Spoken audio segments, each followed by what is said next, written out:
What's up? Well, howdy guys. It's been a little bit. It's been a while since I've seen you.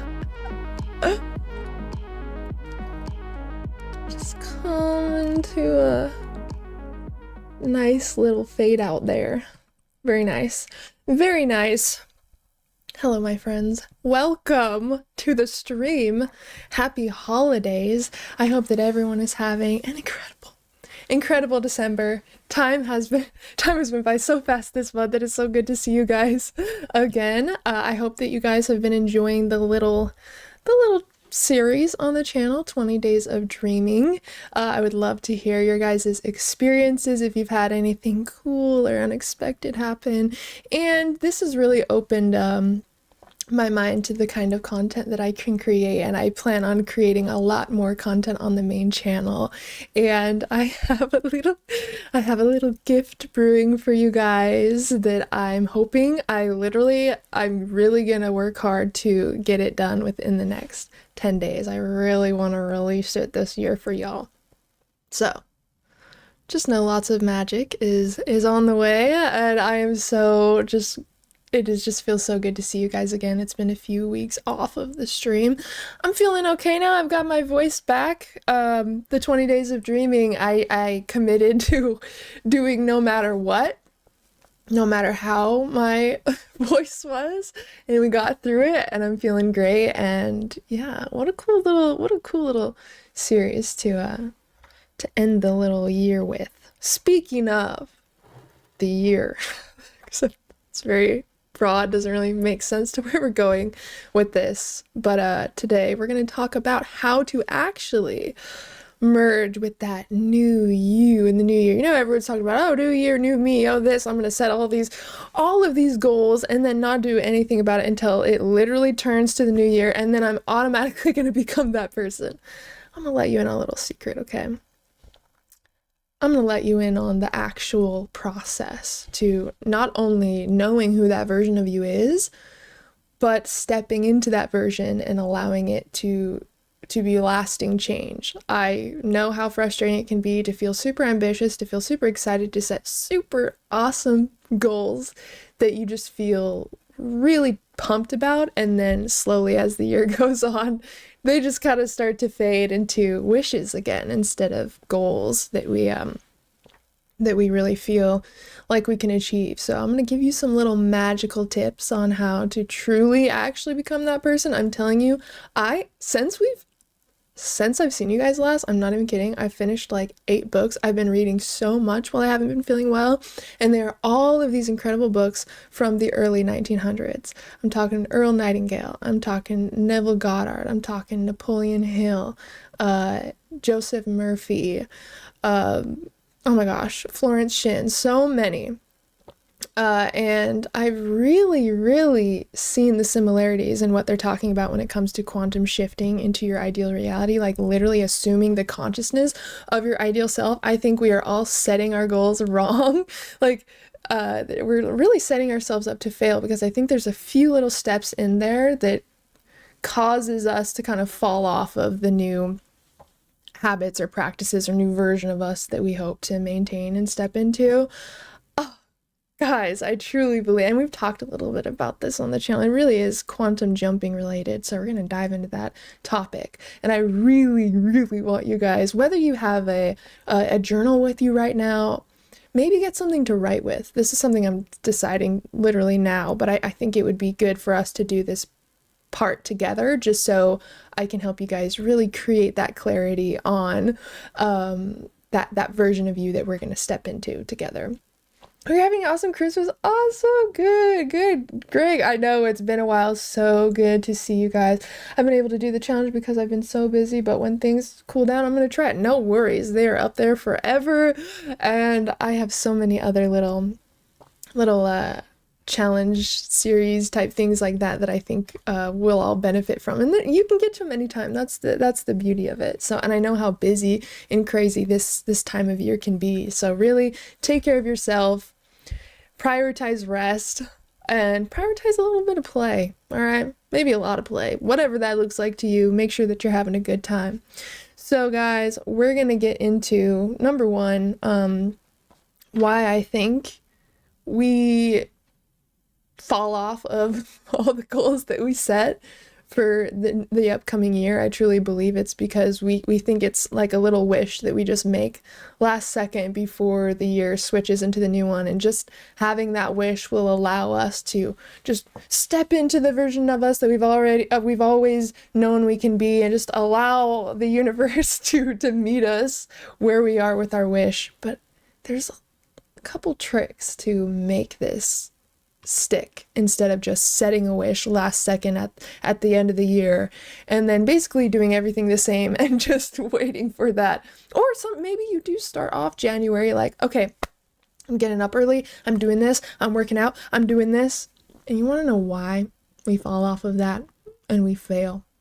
Because we set too many goals at once that we expect ourselves to be able to step right into right away and maintain. That's number one.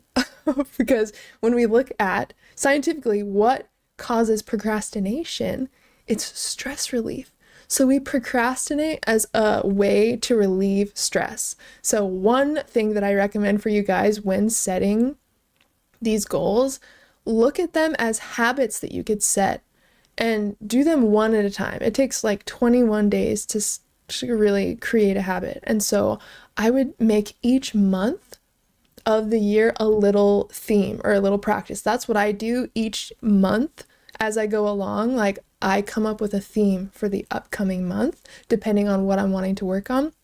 And this allows me to implement these little habits one at a time. For example, I'll give you some of my habits that I've been really working on implementing the past few months. Now, I really do recommend doing one habit at a time. And also, if you can find ways to stack habits, that's really going to be your best friend. So what I mean, like, let's say that you want to start doing a little bit of working out daily, okay? Maybe you don't got a lot of time to work out. Maybe you really want some extra time for leg day, okay? Whatever it may be. Stack that habit with something you do every day regardless. So for example, brushing your teeth. What if you do a little wall sit while you're brushing your teeth? What if you do a few squats until your teeth are brushed? Okay, that takes no extra time. You're literally accomplishing two things at once, and your brain is not going to fight it because it's like, oh, well, we're sitting there standing brushing our teeth anyways. I guess it doesn't make too much of a difference if we are doing squats at the same time or doing a little wall sit or something. The biggest way to get your habits to stick is to break them down so small that your brain sees it as a no-brainer, and then it's like, oh, okay, of course I can do that. That's like no work. It's more work for your brain if you're like, okay, first thing in the morning, we're going to dedicate 30 minutes to working out every day before we start work. Now that may work for a little bit, depending on number one, the thoughts you think about it, your consistency in it, and how big of the goal or whatever you're setting. So you really gotta watch all of these things. Also, when you're setting up a new habit, if there's ever like a time, like a day that you don't feel like doing it, just the thought running through your head of, I don't feel like doing this, or I feel tired, or I feel this and this, thoughts help us assume certain states of consciousness. So if we are bringing in thoughts, we are solidifying in our body what those thoughts are saying. So even if you don't feel like it during the day, whatever it is, choose thoughts that you would like to think that are based on your ideal version of yourself, and just take a couple moments to repeat them in your head or speak them out loud, even if you don't believe them. And guess what? You're going to start to feel different inside, because our thoughts create our feelings, and how we feel determines our actions. I'll give you one great example of how I used this the other day. I was working on a guided meditation for a new channel that I'm working on. And I just felt so much like, people could call it whatever they want. They could call it a writer's block. They could call it a whatever. If we First of all, if we sit and tell ourselves, oh my God, I'm in writer's block, we're literally affirming that state of consciousness, right? Thoughts are meant to help us assume a certain state of consciousness. So that's why we really want to use thoughts to our benefit, even if it's to bring us to a state that we currently don't feel we are in. So I was sitting at my computer. I was like, okay, I really got to write this guided meditation and I really want to, but I just had a hard time focusing. I had a hard time zeroing in. I have created a beautiful wall. Okay, a collection of desires and states of being and powerful thoughts that even just me saying them out loud can shift me inside. So, and I'm adding to this wall literally constantly. I'm constantly adding to it's going to be full. Okay, let me see if I can. Yeah, I've got some stuff going on. So that's my little daily little wall. Okay. I recently added some stuff on my wall to help me with quote unquote creator's block or writer's block or whatever we truly believe is happening during that state. Now I'm just going to read you a couple of the thoughts that I sat with in my chair while I was like, okay, this is hard to write this right now. Words flow easily to me. My creativity is endless. My unique voice reaches and touches others. I write and create with absolute joy and ease. I experience endless flows of creativity and energy that brings my projects to life with absolute ease and abundance. Everyone is touched and inspired by my work, and they're excited to support me. Now, I may not feel this in the moment, right, as I'm saying it out loud, but you've got to know that whatever thoughts you decide to sit with and think and give energy to, that is going to be what you get back 10 times. And that's why even if it doesn't feel true, if you think something enough times, guess what? It becomes a belief. So that's why it's so important to watch the thoughts that we are thinking, because if we think something, especially with repetition, especially infused with feeling, that is becoming a fact. I sat with those thoughts and I truly allowed myself to feel them and to see what reality these thoughts would create for me. If words really did flow easily to me, if I was able to write and express myself with absolute ease, and I tapped into the version of myself that was already experiencing that.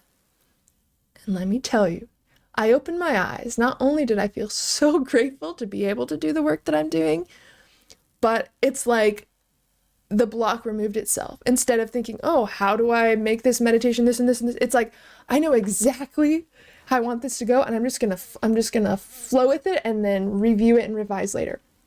I wrote 3 guided meditations sitting there in that seat before I left my chair, because I just had it all coming to me, flowing out. You know how that happened? Because that was always a possibility for me to step into, but I needed to change how I felt by changing up here. I'm telling you, your thoughts create the feelings that you feel, and your feelings create the actions that you take, and your actions create the results that you are getting. It truly all does stem from your thoughts. And so know and see your thoughts and the feelings that you have as transactions. Let's say that.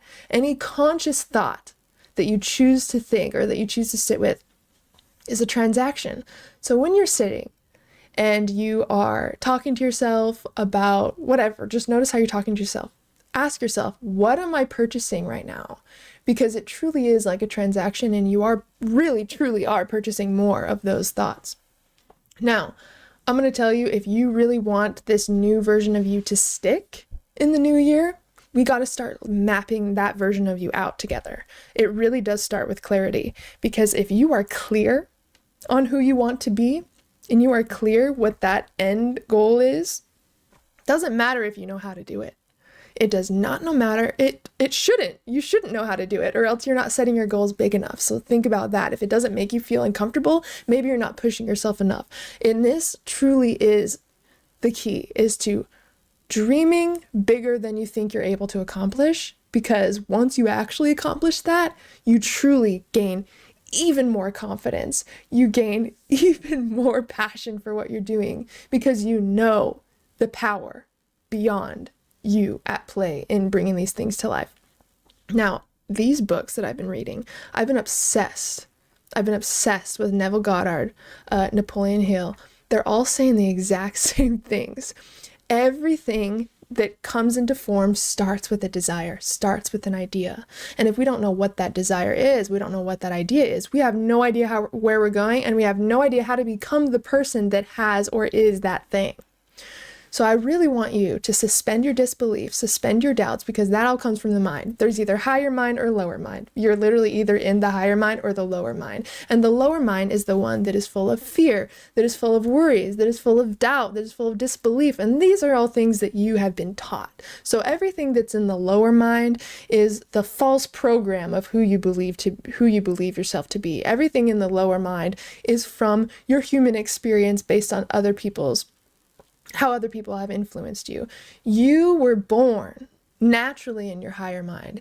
You were born without any fear, without any doubts, without any limitations. And the only reason that you didn't stay in that pureness is because the world taught you, based on what they thought was possible, how to be loved, to be successful, to be worthy, blah, blah, blah, blah, blah. If we strip everything from the lower mind and just look at our biggest burning desires, things that we want for our life, things as a child that brought us joy that we were dreaming about, who is that version of you? Now, I want you to take a moment, and again, if you have a journal, I really recommend that you write this down. Again, I am constantly writing down the person that I want to be, the thoughts that version of me thinks. Like, I'm constantly thinking in the end of my desires, and what I mean by in the end is looking at the version who I am in the end of already accomplishing them, because that shows you who you need to be to naturally get there. You don't have to worry about the little steps in between. You are just looking at that version of you that already exists, that already has those things, and you are becoming so familiar with who they are, with their personality, that you can start to literally embody them day by day. And this is truly the way to not only achieve your biggest desires, but be the person that can not only attain them, but maintain them. This is number one reason why when people who win the lottery, they lose it all and don't even know how to handle that much wealth. And it's because they haven't built up the money mindset and the wealth consciousness to be able to not only hold that wealth, but be able to keep that wealth going. And this is why it's so important to prepare ourselves for our biggest desires before we expect them to come in, because now we are thinking from a higher place, we are feeling and acting from a higher place, and our results are going to come from a higher place also. We cannot just think bigger, but then still be acting through our lower mind or who we've been taught that we are. Now, I want to tell you something. You cannot make up your desires. And I really want you to really sit with this. And I learned this, I really started to hear this a lot in Neville Goddard's work and Wallace Wattles' work. You've probably heard of Wallace Wattles, perhaps. He wrote The Science of Getting Rich and a million different books in the early 1900s. And all of the books I've been reading recently, they all talk about the same stuff. They're all talking about universal law, and they all boil down to literally the same thing. Yes, Wallace Wattles. Yeah, he's amazing. Now, I forgot where I was going to go with that specific point, but don't worry. I have so much to say on this topic that I'm so excited to tell you guys. So I've obviously been obsessed with those works recently, and okay, I remember where I was going. Don't worry, I remember where I was going. We cannot make up our desires. Energy cannot be created nor destroyed, which means we literally cannot create something that doesn't already exist. Now, let's talk about time. Time is a man-made construct. It literally cannot exist without space because it takes time to travel through space, right? And so time truly is just something that we use in the physical realm to help us conveniently understand time and be able to function in a society. That the time really does help us in that way, but in the spiritual plane, in any other plane, it doesn't exist, which means the version of you who already has every single thing that you want already exists, and you can tap into that. You know it exists because you feel it, you've gotten the idea, You have a desire to experience it, and perhaps you can also see it in your mind. Truly, we cannot make up what we desire. It's actually coming from a higher place, because think about all that the universe is doing right now. All of the science studying the universe is the universe experiencing itself. All of the songs and the art and the books and the knowledge that has come in from other people, those came from inspired ideas above them, something bigger than them. And it's not like they own that desire.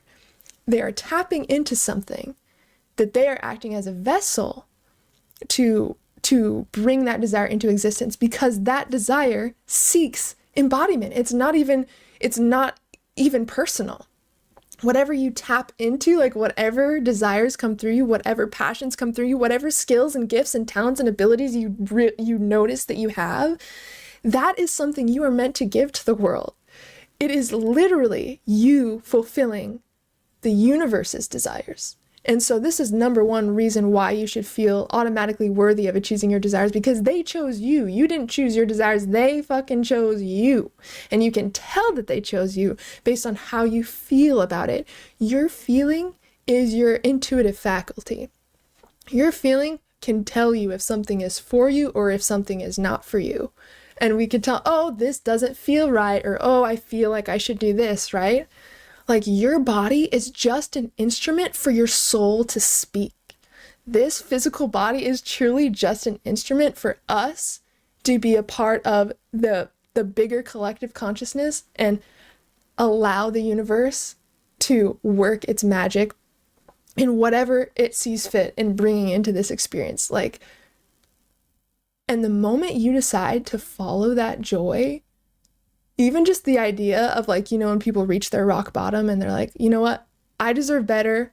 I know that I can do this, and this is what I dream my life to be. All of a sudden they start to get weird synchronistic signs, or all of a sudden the people or the places or the opportunities to just come in somehow, synchronistically, at the perfect times. You know why? It's because once you come back to your truth, once you come back to your higher mind, the universe does every single thing to support you in that, because number one, that's who you're meant to be.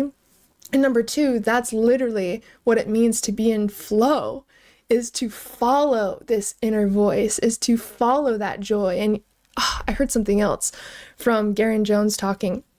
And he was talking about how the inner child is literally the secret key to knowing what you're supposed to do to, like, truly live a life of fulfillment and joy. So, like, look at what you love to do as a child, because remember, that is before the world told you who you were. That was before all of these programs from the lower mind. This is before all of the influence that society and the world has put on you. What you loved to do as a child, what brought you joy, what brought out that natural passion and ecstasy and Shakti within you, that is literally a sign from your soul of what you're meant to fulfill and embody in your life. Now, what's interesting is the things that I loved the most as a child was dreaming, was speaking, like performing in a way where it's either like singing, giving talk. I would like act out in the mirror like I was giving talks when I was little, like I was performing on stage and singing. I've always wanted to write my own songs. I have song books from when I was like 7 still.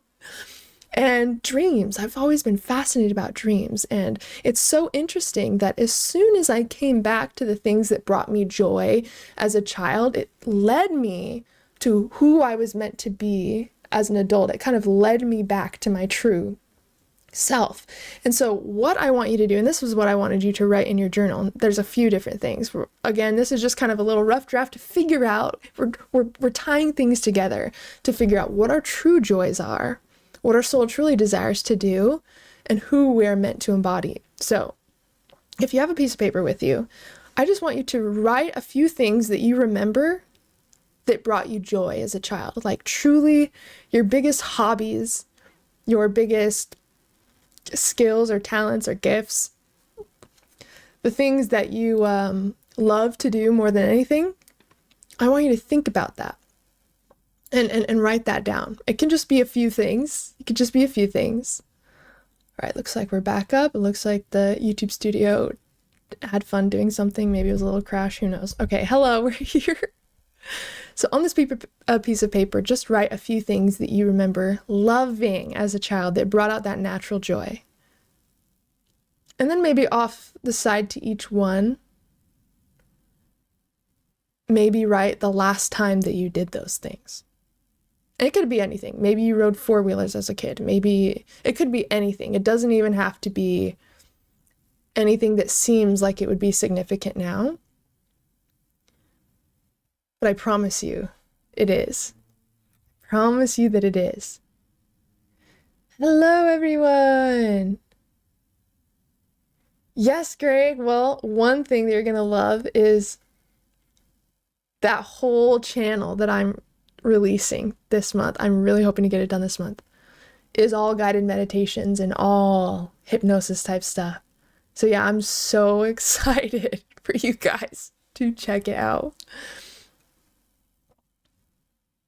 Interesting. Video games, exploring, those really do have more connections than you think. When you think about, like, for example, the video games that I like tons of different types of video games, but I really love Legend of Zelda. I really love action adventure, exploring type of video games. And so you can see that maybe your soul desires adventure, like true adventure, because just you putting video games and exploring, like, yeah, yes, Zelda, Kingdom Hearts, oh my gosh, yes, we like the same stuff. So you desire kind of the same thing that I desire. It's like we find this magic within exploring. And that's one reason why I love those games so much, is it's such an ethereal, just magical world. The way that Zelda depicts nature, for example, there's just this deep mystical energy to nature, and you never know what you're going to find. You know, that all of the, like, Tears of the Kingdom, for example, I put over 700 hours in that total, okay?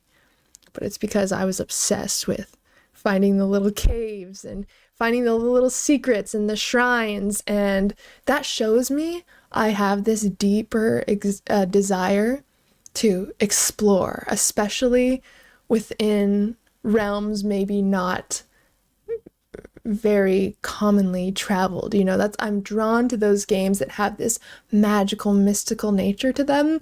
And then when I look at how I live my life during the day and the things that I desire to fill my time with, it totally matches up to how I've been spending my time in Hyrule. Okay, so really how you find out why you like certain things is in the because, or why. Like, I liked doing this as a kid because blank.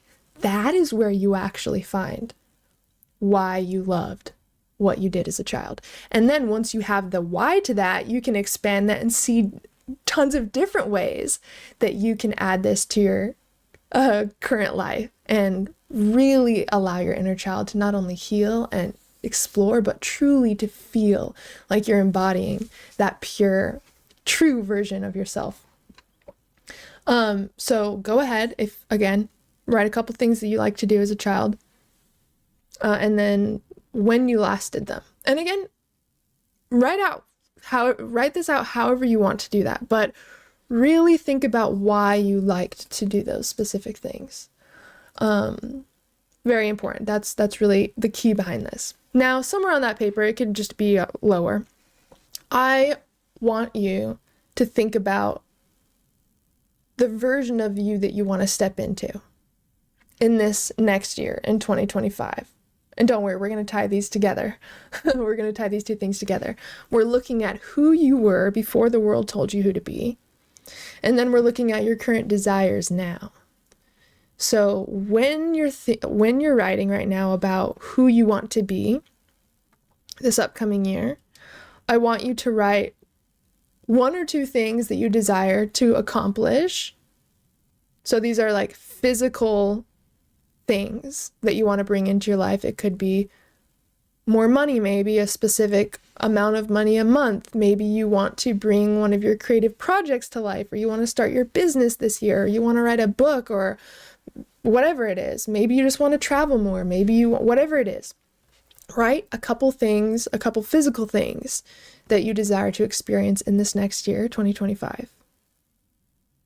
And then we want to go to the energetic piece. How do you want to feel in this next year? So you have what you like to do as a child, a couple physical things you want to bring in this year, this upcoming year, and then how you want to feel throughout this year. So you want to feel more peaceful. Maybe you've had a lot of anxiety this past year and you just want to feel peace. You just want to feel relaxed. That's super valid. Maybe you've been feeling super stressed about money and you just want to feel in abundance. You just want to train yourself to see abundance everywhere. Maybe that's your next goal for this next year. Maybe you just really want to prioritize taking care of your body, taking care of your mind, whatever it is. And by the way, you have this natural GPS built into yourself where, like, as soon as you declare and decide with conviction that you want to do something, that GPS inside naturally guides you, because number one, your brain loves to be right. And so if you state that you're going to do something no matter what, but you don't know how you're going to do it, your brain works overtime to try to figure out how it's going to accomplish these things. And then that's why you start getting these random ideas. It's not random. It's literally your brain showing you how to get to where you want to get. It doesn't matter how ambitious you see your life being. If you tell yourself, okay, I want to make $100,000 a year. I don't know how I'm going to do it, but I'm doing it. All of a sudden, you're going to start getting ideas that maybe feel intimidating, maybe feel scary. But I promise you, whatever goal you set in your mind, your brain is going to help you figure out how to do it. You just got to practice awareness after you set this goal and paying attention to what comes through, because I promise you, there's higher things at work. Just waiting to support you and for you to step into who you truly are, because that's when you experience flow. That's when magic starts happening in your life. That's when synchronicity starts happening. And it doesn't make sense. It doesn't make sense how all of a sudden a whole world opens up the moment you decide that you are going to be this person, that this is the life that you desire, and you know that you're worthy of it. The fucking universe shifts to support you. Truly. And hey, you don't have to believe me. I recommend going back. I will literally provide you with every book I have ever read on this topic to show you, oh, this comes down to universal fucking law, actually, okay? We're not just making shit up. We are literally working with the laws of the universe and using our fucking incredible faculties of the mind to actually not only achieve our desires, but to become them, to become one with them. Now, we talked about, and again, Think and Grow Rich, Napoleon Hill, he literally breaks down the master keys to success, and every other book I've been reading lately, I'm not even kidding, I've probably read like 9 books in the past like month and a half on this, and I'm really excited about it. But it's all saying the same thing, okay? It all starts with the burning desire, okay?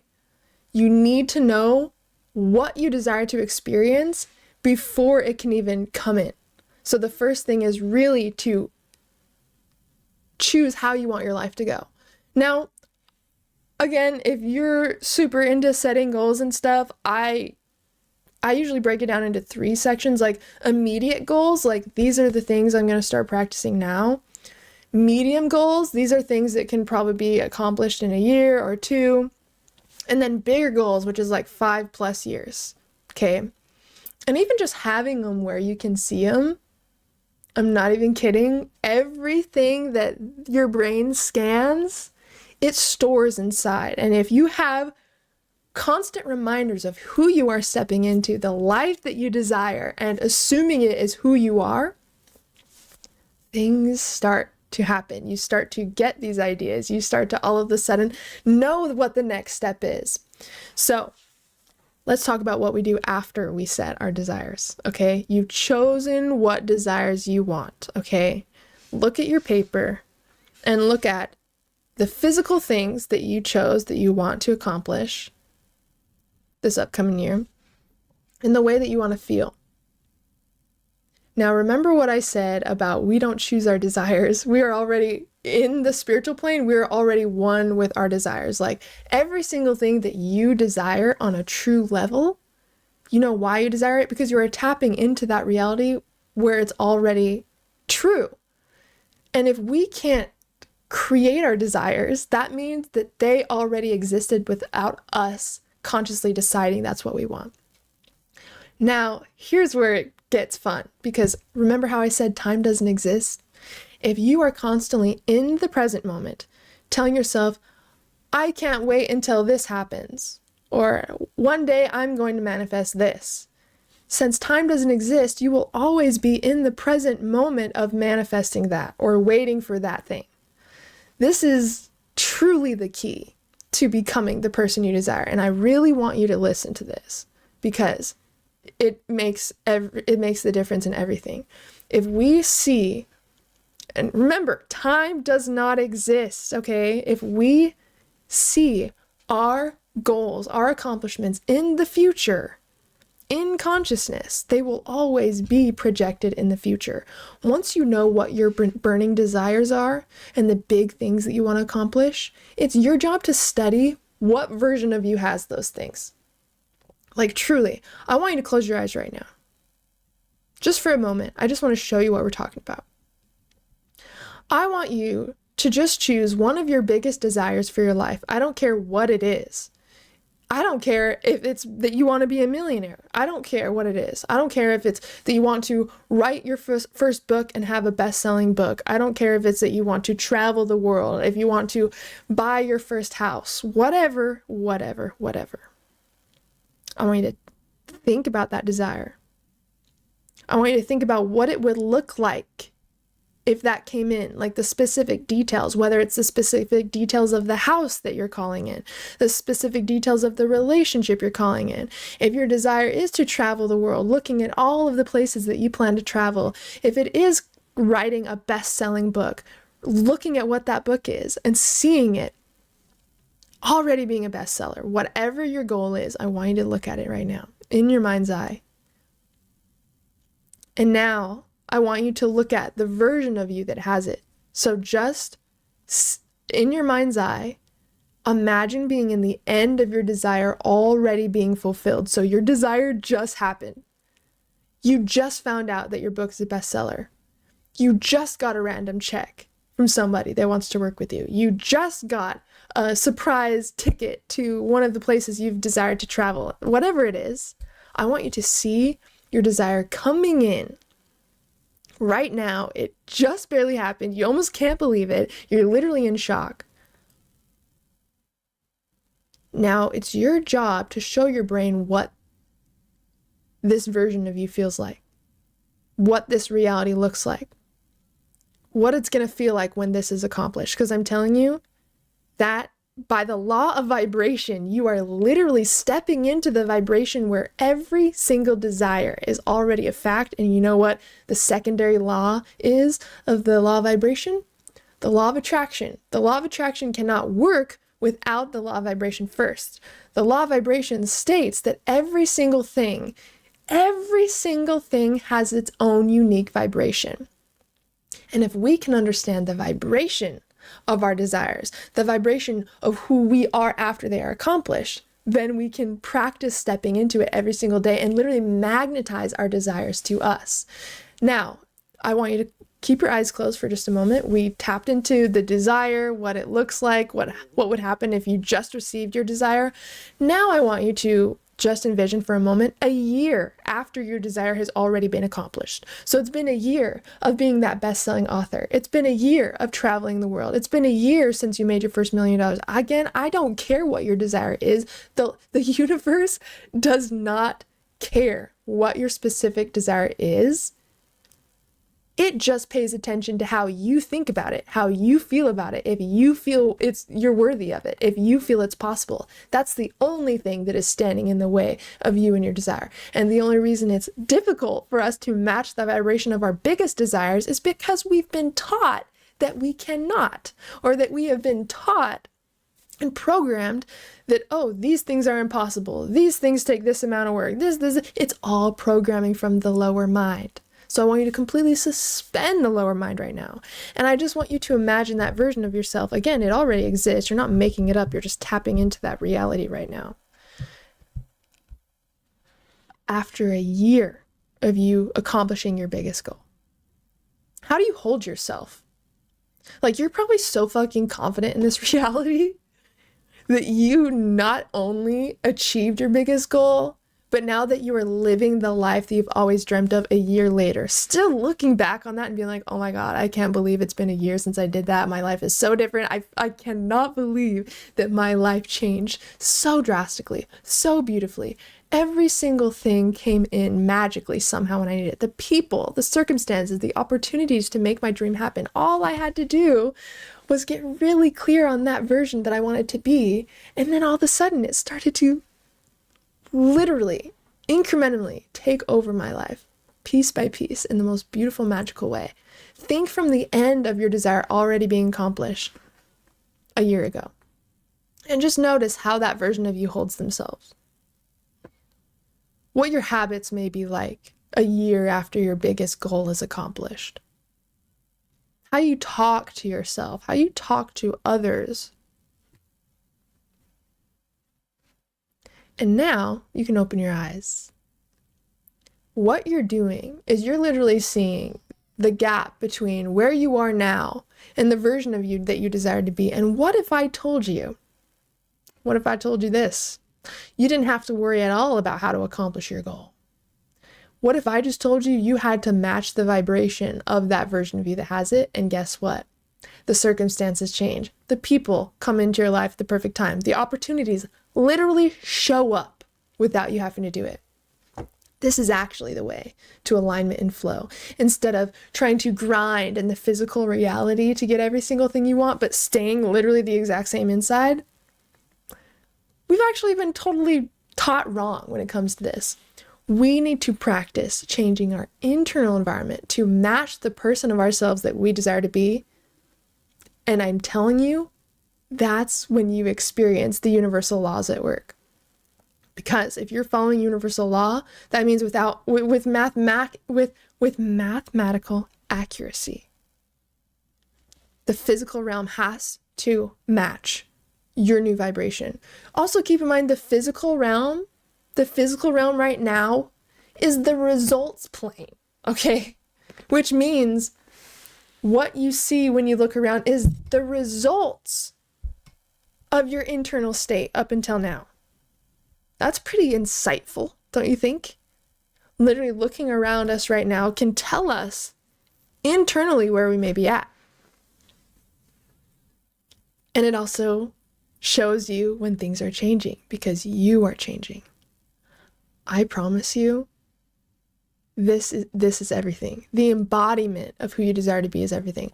I'm telling, like, even if you don't have a job and you know the exact job that you want in your mind, waking up every morning and looking at yourself in the mirror and holding yourself as if you've already been that person, like gaining that the mindset of the version of you that desire to be. And you know how you do that? Again, it's all connected, babe. It's all connected. You just need to get really good. What are the thoughts that this version of me thinks? And guess what? You write that shit down and you paste that shit on your wall, okay? And every single morning you come in and you look at that wall and you shift into that version of you in consciousness through feeling and conviction when you read these thoughts out loud. And every single day when you show up to give airtime to these types of thoughts, all of a sudden, you're going to experience feelings that are in alignment with those thoughts. What comes after that? Actions. You are going, and I'm telling you, it feels easy as fuck. That's when you know you're in flow, is when shit feels easy. Life is not meant to be a super hard grind. Life is not meant to break you and break your body and make you feel like you can't do anything. When you step in consciousness into the version of you you desire to be, and you defy the fucking physical reality, because again, that's the results plane. We don't even need to worry about that. The universe takes care of the results plane. You need to watch what's going on in the mental plane. And what's going on in the mental plane is what we start to see in the physical. Again, there's 3 layers, right? The physical, which is the results plane, the mental, which is the energetic plane, and the spiritual, which is where all of our desire, we are already one with all of our desires. And when we tap into our desire in consciousness and we can see it clearly and we can see the version of us that is living our best life, we're literally tapping into the spiritual plane, right? And we're using our mental faculty to do that. Now, in order to bring what's in the spiritual plane into the physical, what's in between? The mental. We need to bridge the gap between the spiritual and the physical by using our mental faculties to become that version of us. So it's exactly, you guys heard my Washington story. You guys know that I've been wanting to move out here for literal years, right? I've been talking about it for only like 5 years or something. Every day I would wake up with the consciousness of being Washington Haylee. And I would literally call myself that. What would Washington Haylee do in this situation? How would Washington Haylee feel in this situation? Okay, how would I hold myself if I just moved to Washington? And I'm telling you, what you assume in consciousness truly becomes who you are. And it will feel like you're faking it for the first little bit. Your mind's going to be like, okay, what's this bullshit? This ain't fucking true. Like, okay, why are we doing this? And that's because you've been in this program for so long that anything outside of it, your conscious mind is going to reject naturally. But again, thoughts with feeling and repetition create new beliefs. I'm going to give you the best tool ever to start to break down the conscious mind. So when we fall asleep, when we're falling asleep at night, that time is when our conscious mind starts to fall asleep. As we know, right? We're like meditating or saying our affirmations or whatever, and we start to just slowly lose consciousness. This time is extremely fucking powerful because your conscious mind is kind of relaxed, falling asleep, and it is less likely to reject new information. But guess what? Your subconscious mind is always present, always listening, always taking everything in. If you fall asleep in the end of your desire being fulfilled, and you do that every single night, the state we fall asleep in is how we wake up in. So you will fall asleep in the state of your desires already being fulfilled. And after a few days of doing this, you're going to start to wake up naturally in this state, and you just got to keep it going. Again, any chance that you get, you want to learn how to operate from that mind of the person that you desire to be. And again, it's gonna feel like you're going back and forth between 2 realities for a while. And that literally is because you are. Like, you're going to be in this higher mind with spending time with the version of you that desire to be. And then life is gonna pull you back and shit's gonna happen. And it's just about giving more and more and more airtime to that version of you that desire to be until this lower mind starts to kind of fade out. And it really fucking does work like that. It really does work like that. Now I'm gonna tell you the power of having a solid routine that, like, and not even a routine, but a place that you can go that automatically shifts your feeling. Whatever feeling we sit in, it is literally solidifying in our body. And if we sit in negative feelings, negative thoughts are naturally connected to that. And number one, we need to learn how to release and let go things that happened in the past or things we're worrying about in the future, because again, all that exists is in the now, right? Time is a man-made construct, and we can change what happens in quote unquote future by the state of consciousness that we assume in the now, because that's truly all that exists. And anytime you notice life happens and you get sucked back into uncomfortable feelings, or you were feeling so like high and nice when you woke up, and then you just notice life happened and you feel a little bit stressed, go back to your morning wall. Go back to whatever you notice helps shift your thoughts, whether that's EFT tapping, whether that is yoga. For me, it's gratitude. Gratitude is the way to higher vibrations always, because gratitude is in the state of receiving. Gratitude brings safety upon the body. Gratitude helps reset the nervous system, and gratitude is in the same vibration as every single thing that you desire. So even if life is happening and you're just feeling super stressed today, literally go to gratitude. Like, even if it's hard to think about something to be, if you feel it's hard to be, if you feel it is difficult to find things to be grateful for, you're still in the lower mind, because there's infinite things to be grateful for. Like, the fact that you even woke up today is incredible. The fact that all of your organs are working to give you another day where you can experience life, that is true abundance. To be able to wake up in the morning to go brush your teeth and have hot water that automatically just turns on as soon as you push the faucet, like, think about all of the things in life that are the way they are because of every person, every job, everything that came together to make that so.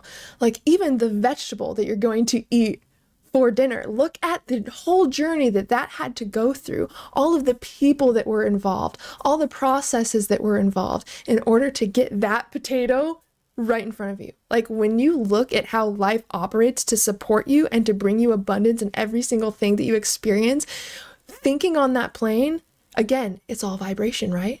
So if you spend time in a specific vibration, you're going to receive more from that vibration. So if I am spending time in the morning thinking about all the little things that I'm grateful for that we don't even think about, you truly start to embody this consciousness of like, oh, everything is happening for me. Everything is happening to support me.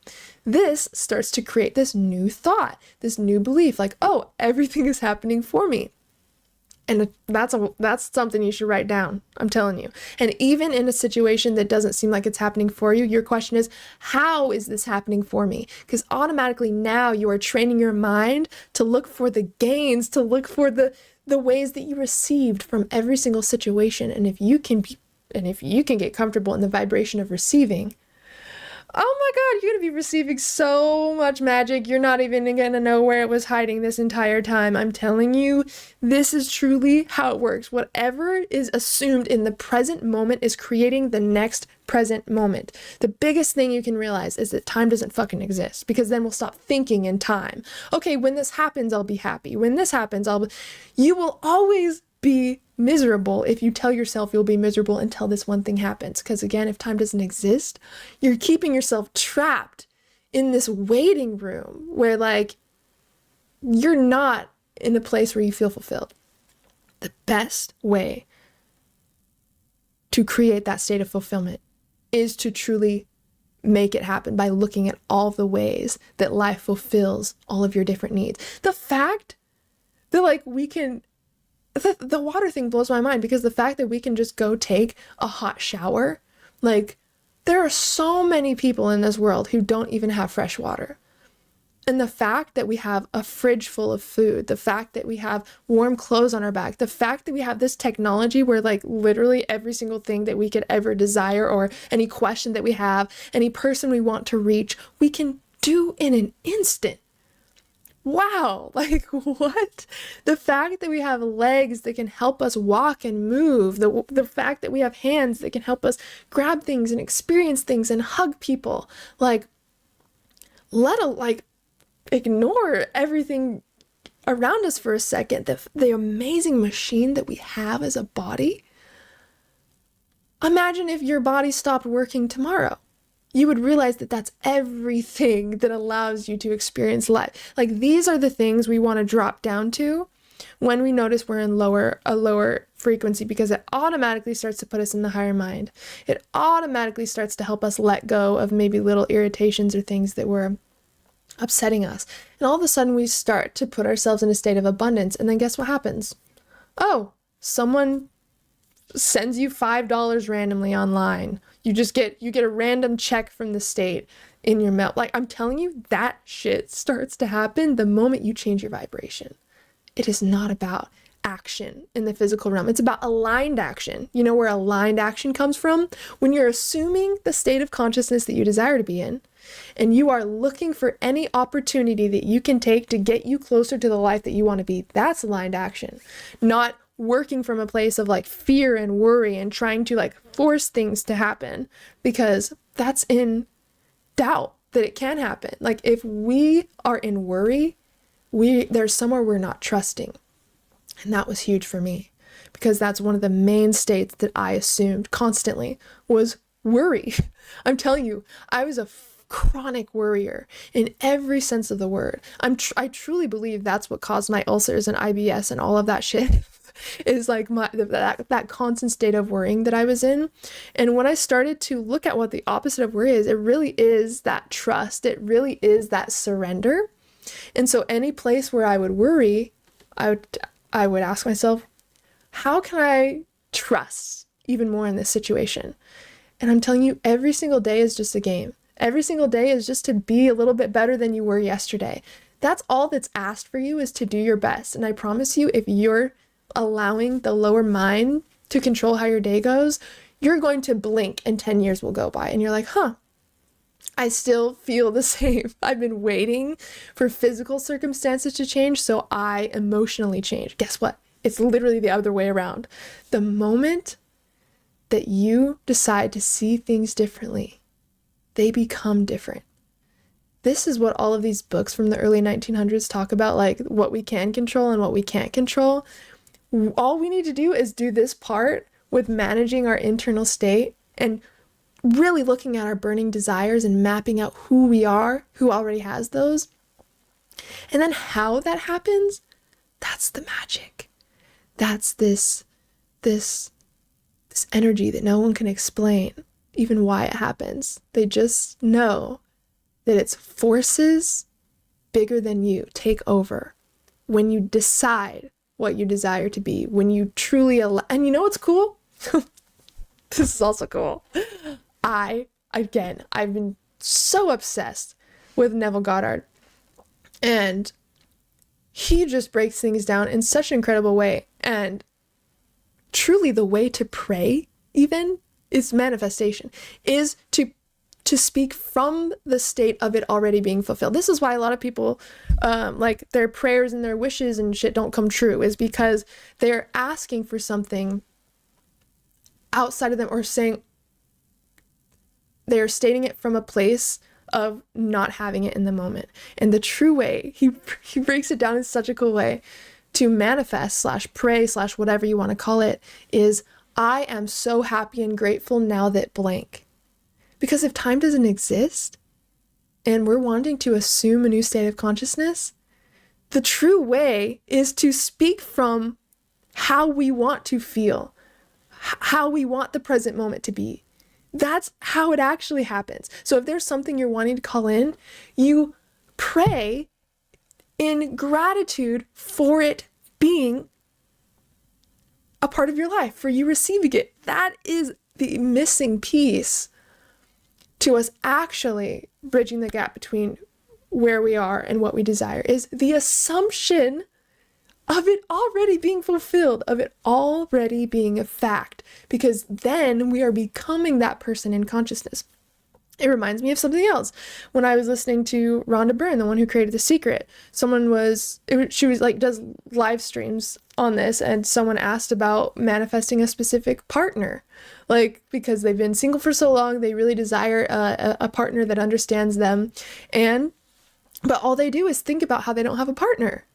And so they're always in that state of lacking a partner. And so they started going to bed every single day in the state of already saying, I am so happy and grateful now that I have a partner who loves me, who supports me, blah, blah, blah. Again, that's how you pray. That's how you literally change the future, is by changing the present moment and putting yourself in the end of those desires already happening. And then you will manifest being in the end of those desires already happening. So she started to do this. And then what she also started to do is, this is aligned action. This is what I mean by aligned action. She didn't try to change the reality to like make it happen. She made room for it.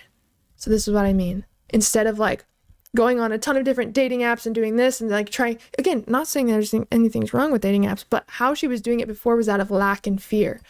Now she took aligned action. She started sleeping on one side of her bed. She made room in her closet. She made room in the bathroom as if she was welcoming this manifestation in, and as if it already happened. When she would make dinner, she would literally put an extra plate and silverware out.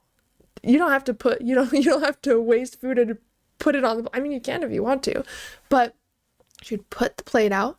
She would make the space, and in every area of her life, she made space for that thing to come in. That's truly what the key is. Because imagine if you got your biggest desires right now, but you didn't prepare at all for them to come in. Like, you didn't even think about what you would do if they came in. It would be so hard to not only enjoy your manifestations, but it would feel overwhelming for a lot of people. Like, a lot of people say they want to just wake up with $1 million. People would shit fucking bricks if they woke up with $1 million. Like, if someone knocked on their door and had $1 million check or something, people's lives would crumble. You know, if you really, because people want all this money, but they've trained themselves to be scared of it. Because the world has trained us to be scared of money, trained us to be scared of success. And we need to train ourselves to be the person that can handle that. Like, so this is what I mean. I know I'm just so excited to talk to you guys. Instead of like, oh, I wish I got $30,000. Okay, instead of just saying, I wish, ask yourself, what would I do if I all of a sudden made $30,000? Again, we're putting ourselves in the end, and we're also helping us prepare for it so that it feels more natural when it comes in. That's another key, is making it feel natural, making it feel a natural part of your being. Because if you spend every moment of your life in scarcity and lack and worry, it doesn't make sense to make $30,000 a month, for example, because that's not necessarily a vibrational match for your internal state, which is who you actually are. Again, the physical realm is just a results plane. Who you are is what's going on in your internal world, the mental plane. That's where all your work is. And then the fucking universe comes in and works its magic, and that's what you see in the physical plane. And you just have to react and respond in the physical plane. You don't actually have to try to grind and do all the hard work in the physical plane. You take aligned action when it presents itself to you based on the changes you've made in the mental plane to be one with what's in the spiritual plane. Does that make sense? Does that make sense? So again, if there's anything you're truly trying to manifest, ask yourself, what would I do if this came in tomorrow? And you'll notice there's some things where you're like, oh my God, I don't know what I would do. And this is good that you're thinking about it, because you're helping yourself energetically prepare for it to come in, right? And you're thinking and living from your desires so much so that it becomes a normal part of your being. That's really where the change comes in. And again, change comes in habit by habit. So now that you have the ways that you want to feel, let's look at that thing that you wrote on your paper. Ask yourself, again, like maybe your emotions that you wrote down is, I want to feel peaceful. I want to feel free. I want to feel excited. I want to feel passionate, whatever it is. Now this is where we tie in our habits to support how we want to feel. Now you look, okay, well, what's one habit, one easy habit that I can commit to implementing that will actually help me feel more of this emotion? Or what is the one thing I could do that would make everything else unnecessary in order for me to get closer to my goal? Again, one of my biggest ones, because I was so caught up in anxiety and worry and all that, was practicing trust and gratitude. Like, gratitude so religiously that I had no time throughout the day to think anything else. You want to hear my little thing I've been doing? Okay, where's my book? Okay, it's over there. You can't really see it, but I'm reading. Well, I'll just go get it. I'll just go get it. All right, I am reading this book, The Magic by Rhonda Byrne, and it has 28 different gratitude practices in it to literally experience magic and abundance in your life. And it truly does come down to gratitude. Gratitude is truly the secret ingredient. And we can even see that with Neville Goddard's book that was written in like the fucking 1900s called The Feeling is the Secret. That was way before The Secret came out. But the secret has always been there. We're just discovering what the actual secret is. And if anyone wants to do a book club someday, I've got shit to say, okay? Because I have been reading the most incredible, like they all say the same thing. When it comes down to universal law, it all boils down to the same thing. But basically, I read this book every single day. I read a chapter every day because there's something in there every single day for you to do.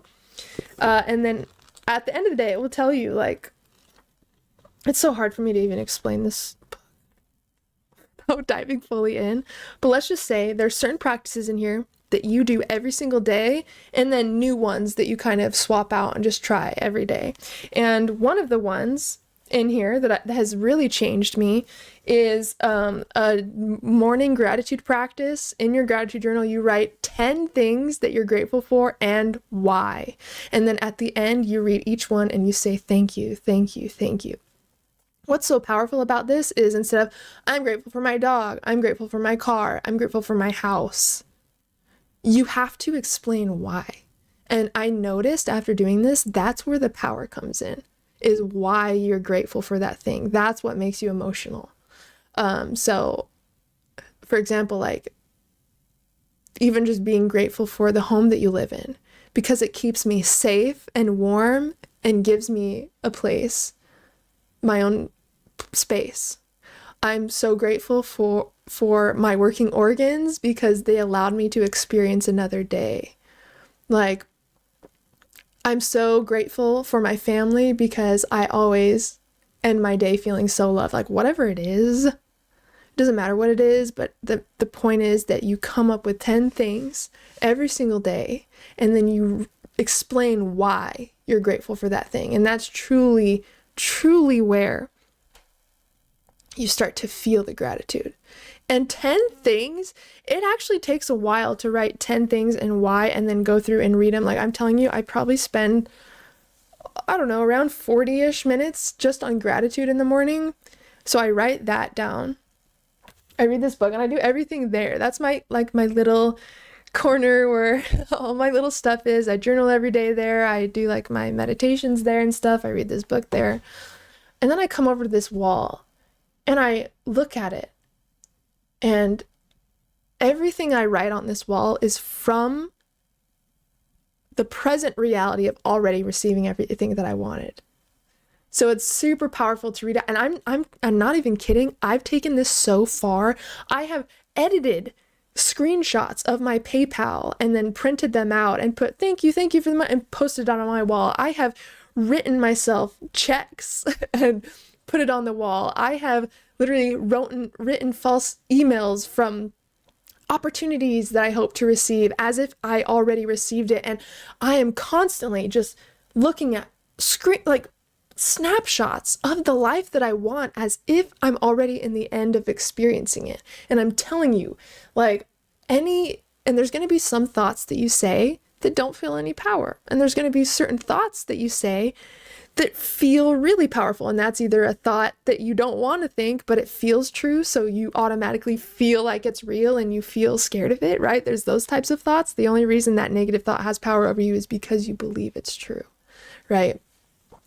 We experience the same thing with thoughts we want to experience.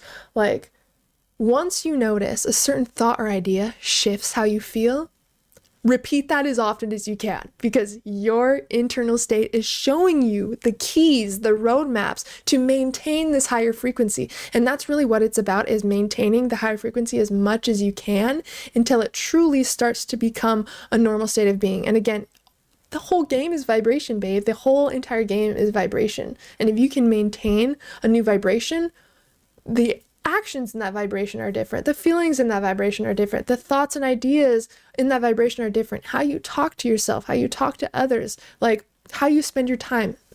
A shift in vibration is literally a shift in your paradigm, which is literally your personal reality. To get to any goal or desire that you desire, thought, feeling, and action to be in coherence with the version of you that you desire to be.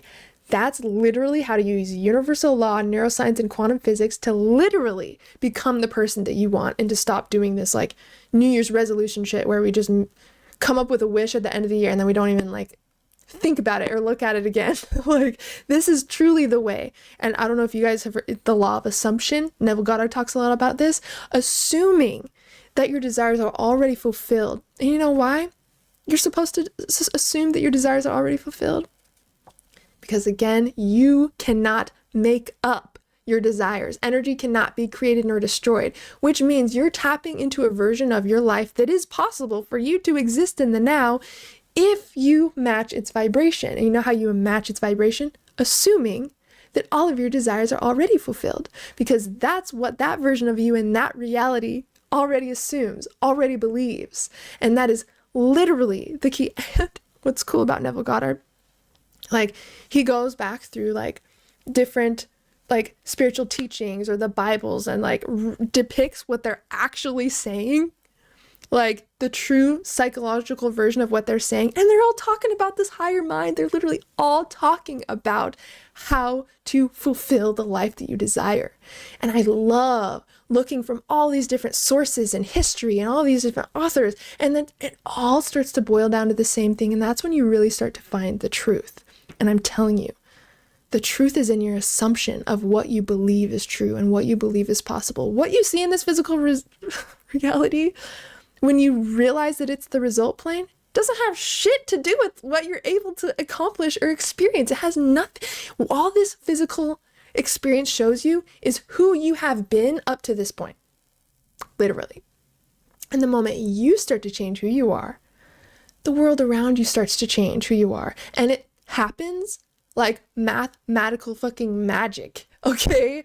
Magic is real when you know how science works. Like, I'm telling you, science is just the study of magic, of universal magic. And because time doesn't exist, that means who you are assuming in the now is creating your next moment. And it's kind of fun. Like I can't even remember what it was about, but I remember being downstairs the other day and I was like doing dishes, and I was just looking out into the living room as I was doing dishes, but I imagined seeing a party at my house where everyone was over celebrating my big milestones that I made in my business, and we were all just in celebration and gratitude, and I was just with my friends and my family. And even though I was looking into an empty living room while I was doing the dishes, I stepped into the version of myself that already achieved these things. And I truly looked out, and in my mind's eye, I just saw faces that I recognized, new friends. I keep envisioning this cake that I get for this party that just has my goal written out on it. And I eat that cake in consciousness. I hear the party in consciousness. I go to bed in this state of being like, oh my God, I am just so grateful that I was able to experience this life the way that I always knew I could. The party today was so amazing. And I am just in the energy of my lavish, like abundant, beautiful goals already being a part of my life, and imagining people celebrating with me and just everything that I would do in my life if I already achieved all those things. And you start to feel it, you start to emotionalize with it. And if you truly know that if you can see it in your mind's eye, it already exists, because scientifically energy cannot be created nor destroyed, it becomes so much easier to open your arms and know that it belongs to you. Because if you desire it, you are meant to have it. I wish I prepared with some of my notes that I would write down to myself as I was reading all these. I have a ton in my phone of like, as I was reading a book, oh my God, I can't forget this, but I've been reading all of it so much that it really is starting to become like a normal part of how I'm thinking and feeling. But I took so many cool notes that I'd want to share with you, but it would take me so long to find them. But let me see if I can find my little notes to myself. Okay. Ooh, okay. Proof that you are will be shown when you claim that you are. It will not be preceded. Proof that you are will be shown when you claim that you are. It will not be preceded. You are not a victim of fate, but a victim of faith. Your world is your consciousness objectified. All that is required of you is to believe. Believe your desires to be the garments that your Savior wears. That's something that he said as he was breaking stuff down from, and it's so crazy that the Bibles and teachings from all around the world from thousands and thousands of years ago, they're literally all talking about the same thing. Oh my God, and it's so cool. And I'm like, oh my gosh, the fact that we actually live in a magical universe where not only we can shift realities in our dreams and bring back incredible information, but we can think and assume something and create it in our physical environment. How cool is that, dude? And I have practiced this I've practiced this with the dumbest little niche things so that I know if I see it, I created it. And that's what I recommend doing. Make life a fun game where it is you experiencing just the reflection of your consciousness. If you start to see reality like that, everything will become a game. You'll feel so much more empowered that you know that you create the experience that you have, and it can change on the drop of a hat if you change your perspective of a situation. Also, not sure if you guys do this, but another thing is inner counsel. I recommend creating an inner counsel which is designed for you to instantly be able to get different perspectives on a situation. So basically, an inner counsel is basically a council of people that you look up to in your consciousness that you can go to for advice at any time. And it is people that you look up to, people that have a different perspective than you, and you basically see them all around like a table or like a conference table. And when you have an experience in life where you're struggling or you're not sure what to do or whatever it may be, you can close your eyes and go and consult your inner counsel and literally take turns with each member that you have at your council to get advice. And it's crazy because it shows us that we always have all of the answers that we desire. Because again, there's no separation when it comes to consciousness. Especially if you study quantum physics, everything literally condenses into one single drop, which means everything that we seek on the outside, whether it's opportunities or whether it's ideas or whether it's feelings or whatever, we already have within. It's just our natural state is covered up by our lower mind stuff, all the stuff we stored in from yesterday, all the people that made us angry the other day, all the beliefs and the doubts and all of this, and this person told me this. All of that is so noisy that we literally don't experience our natural joy, our natural freedom, our natural Shakti, our natural feeling of ecstasy, because we believe it's not within us and we need to go out and find it. The inner counsel is so incredible because places where we feel stuck, we can close our eyes and automatically open them again and have a new perspective.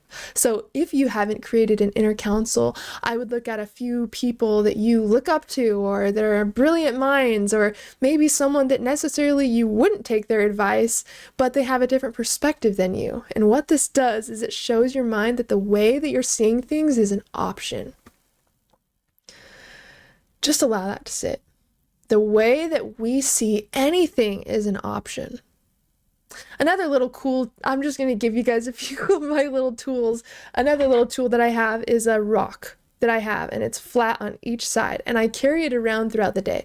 And what this reminds me, especially when I feel it in my pocket, is there's always another side to every situation. So let's say that you ran into something today where you were just super annoyed by this person, or someone made you angry, or whatever it was. You feel this rock in your pocket, and it encourages you to look at the opposite way, the opposite side of the coin, basically.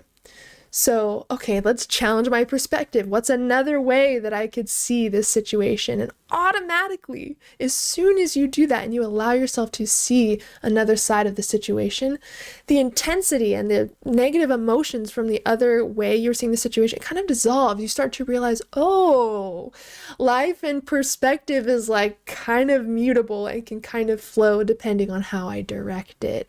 Your thoughts are the biggest source of power because it can create everything you've ever dreamt of, or it could bring every irrational fear to life, depending on what you give your energy to. And it's very helpful to know that you're not the lower mind, okay?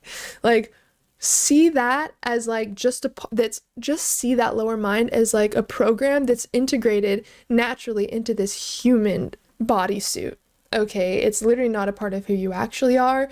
It is a faculty of the physical body to help you survive and to pretend to be human and, be a human for a temporary time and just, whatever. And then you shed that when you, again, come back to your true self. And you experience your true self all the time in those little intuitive ideas, in your dreams, in meditation, when that mind starts to quiet down and you experience that overall awareness, that natural, incredible feeling of bliss. That's who you truly are. And once you start to know that there's only either the higher mind or the lower mind, you start to witness when the lower mind comes up and you don't take it personally. You're just like, oh, okay, that was a little unhinged thing to think randomly, make it fun and bring so much awareness to it that it literally doesn't have power over you. And just because you think something doesn't even, obviously, doesn't mean that it's true. Most of the time it's not true. But just because you think something doesn't mean that you think that's true either. Like, we really got to witness that lower mind, and then when it's literally something that doesn't even matter, don't engage with it. You're battling in your head. You're trying to fight mind with mind. And then once you step back in awareness, you'll realize it was the mind arguing with the mind the whole time. You're like, holy shit, okay, this goes deep. I cannot entertain these negative thoughts. And if it's something that keeps coming up, like a situation that keeps coming up, clearly there's something stuck which needs your attention to resolve. So if it's just like a one-off stupid thought that literally doesn't make any sense, obviously we can just redirect our attention and let go. But maybe there's an old situation you keep thinking about where you just guilt keeps coming up or regret keeps coming up or whatever it is. That shows you that it's coming up. It's ready to be expressed. So don't run away from the things that are coming up, because that means you're growing. That means you're raising your vibration. And that means that this thing in this lower vibration that's been stored inside is no longer a vibrational match for who you are, and it is ready to be processed and released. So your job, when you notice a negative thought keeps coming up, or you keep reminiscing about a past situation or whatever, write it out in your journal. Allow it to express itself, because there's a difference between just some random thought that came in that doesn't really have any, we don't really take it personally. It's just kind of random, right? And then there's thoughts from situations that we fear or that we worry are true or that we think affects who we are as a person, and we start to create all this meaning around it and all these, and all this intense energy. And the more meaning we have around something, the more important it is to write it out, because then you can see the situation for what it is, and then you can also use that little tool. Okay, thanks mind for showing me how I'm currently seeing the situation. How can I challenge this and see this in a different way? And again, that's a whole other topic. There's so many ways to neutralize how we feel in past situations. And by the way, you can rewrite the past. Did you know that? Because you know how things from the past affect who we are today because we have given that situation false meaning. Well, this is also something that Neville Goddard talks about. You can go in consciousness and rewrite the past, and whatever you saw as a failure or whatever, rewriting into an abundant lesson that actually helped pave the person that you are today. Like, all of a sudden it totally changes the emotions that you have for that situation. You start to see it as a pivotal part of your growth, and you start to cultivate gratitude around it instead of regret. Like, it was a necessary situation for you to learn from it and for you to be the person that you are now. Like, this is what I mean by literally rewriting the past. And when you can rewrite those things that have so many pain points around them, when you can literally change their meaning, you literally can heal the past from doing this and free yourselves of the shackles that we've put on based on our past experiences. Like, the past has nothing to do with who you are, what you're capable of. Like, it has nothing to, it was a pivotal piece to get you here. And if you are aware of the past and you know what you would do differently and you embodied a new level of you that wouldn't do the same thing, like literally, that was necessary. That was absolutely necessary for you to go through. You don't start a video game and appear at level 100, okay? Like, it's step by step to help cultivate the level of you who can handle level 100. That's all you're doing. That's all you're doing. We're just leveling up together, seriously. And again, the worst thing that you can do is not have a direction that you want to go. The worst thing you can do is not have clarity on what you desire to experience. Because if you don't have your GPS set, imagine if you didn't have your GPS set in real life and you were trying to get somewhere specific. Okay, who are you leaving it up to? Chance that you randomly get there? Like, your thoughts and your desires, you're setting the GPS to where you want to go. And once you study neuroscience also, you'll know that when you decide to do something, your brain is working overtime subconsciously to figure out how to get you there. Like, you're automatically going to become more aware of like opportunities that you could take to get you there. Random people are going to show up and you'll be like, huh, that's weird that I randomly met this person because it aligns with this thing I've been tuning into. The physical reality literally shifts to match who you are being. Assume the state that you want. I don't care how ridiculous it feels. I want you to have so much fun with this. We used to do this all the time as kids. We used to play house. We used to pretend to be doctors. We used to pretend to be all of these different personas. Why the fuck did we stop doing that? Because again, how we were as children is keys and hints to who we are meant to be in waking life. And we had no problem assuming states of consciousness that we wanted to embody back then. What happened? Okay? Because the moment we stop dreaming is the moment we stop growing. And the moment we stop growing is the moment we start dying. Okay? Like, literally look at nature. If you're not growing, you're dying. And you always want to be looking at that next level of you that you can step into. Always have a vision of the next level of you that you can step into. And it becomes so fun to practice thinking from that version of you. Like, get so clear on that version of you. How much money you make a year, what you do for your job, what you wear during the day, or at night, whatever, what you wear, how you spend your time during the day, what foods you eat. Like, what are your hobbies? What are your talents? What are your little quirks? Okay, now that you're in this like successful, abundant, confident version of you, like, who is that identity? Because if you know who that identity is, like it's an actual true person that you know in your life, just dreaming of that identity and spending time with that version of yourself in consciousness and looking at the thoughts that version of you thinks and the feelings that you think and all of the cool things that you're doing in your life and how you celebrate and how you talk to your friends and your family about all the things you're accomplishing. It feels so good to be there. Why?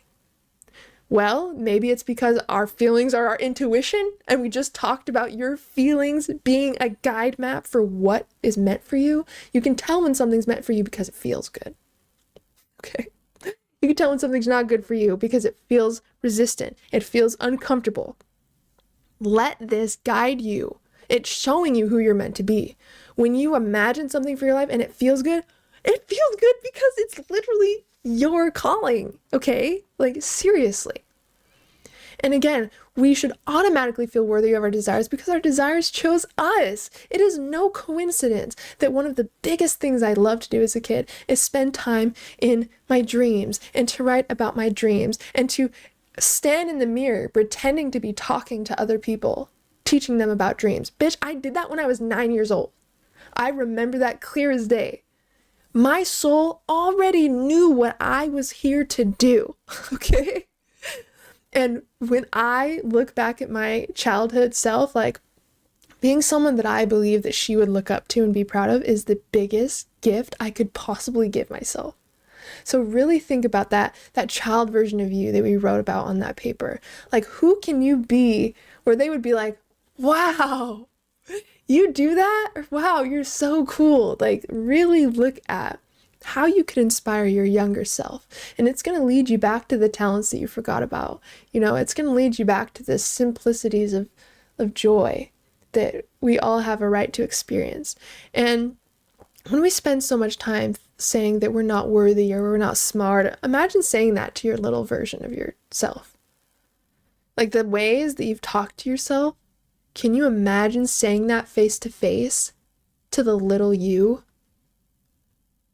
Like, even hearing that little versions of you, their goals, their desires, like, you would instill in that little child that they could do anything, that they were capable of anything as long as they believed it and didn't let anybody tell them otherwise. Why do we tell ourselves otherwise? Why do we do that? No more. We're leaving this in 2024, okay? Burning desire. I'm literally going to look up. Let me see.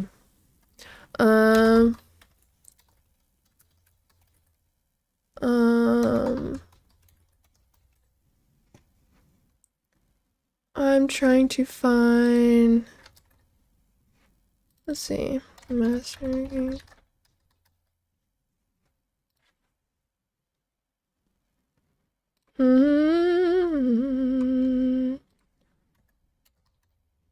Okay, if I can't find it, that's okay.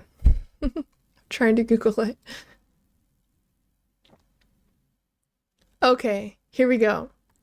So this is Napoleon Hill's 13 Principles of Success. Now, again, this is literally just the word of each one. He, like in the book Think and Grow Rich, he has full chapters on them, but the first step is burning desire. So truly, setting the GPS, setting where you want to go, having that burning desire, and knowing that you're worthy and you're capable of it. If it came into your consciousness, that means the universe chose you. So writing down your burning desires wherever you can see them. I'm talking like, if you saw my office, it is just surrounded in celebration and success of already having the burning desire. That's how you should always write out the things you want, as if you already had them. Next time you blow out the candle for your birthday, don't say, I wish. Assume in that moment that you already had it and you're showing gratitude for having received it. That's actually the way to pray and to manifest and for everything to come in, is to assume the state of your desires already being fulfilled, okay? Number 1, burning desire. Number 2, faith. Having faith and assuming that it is already done. Because if the desire is there, it truly means that it is possible. The universe would not have anything come down through your consciousness that you weren't capable of experiencing.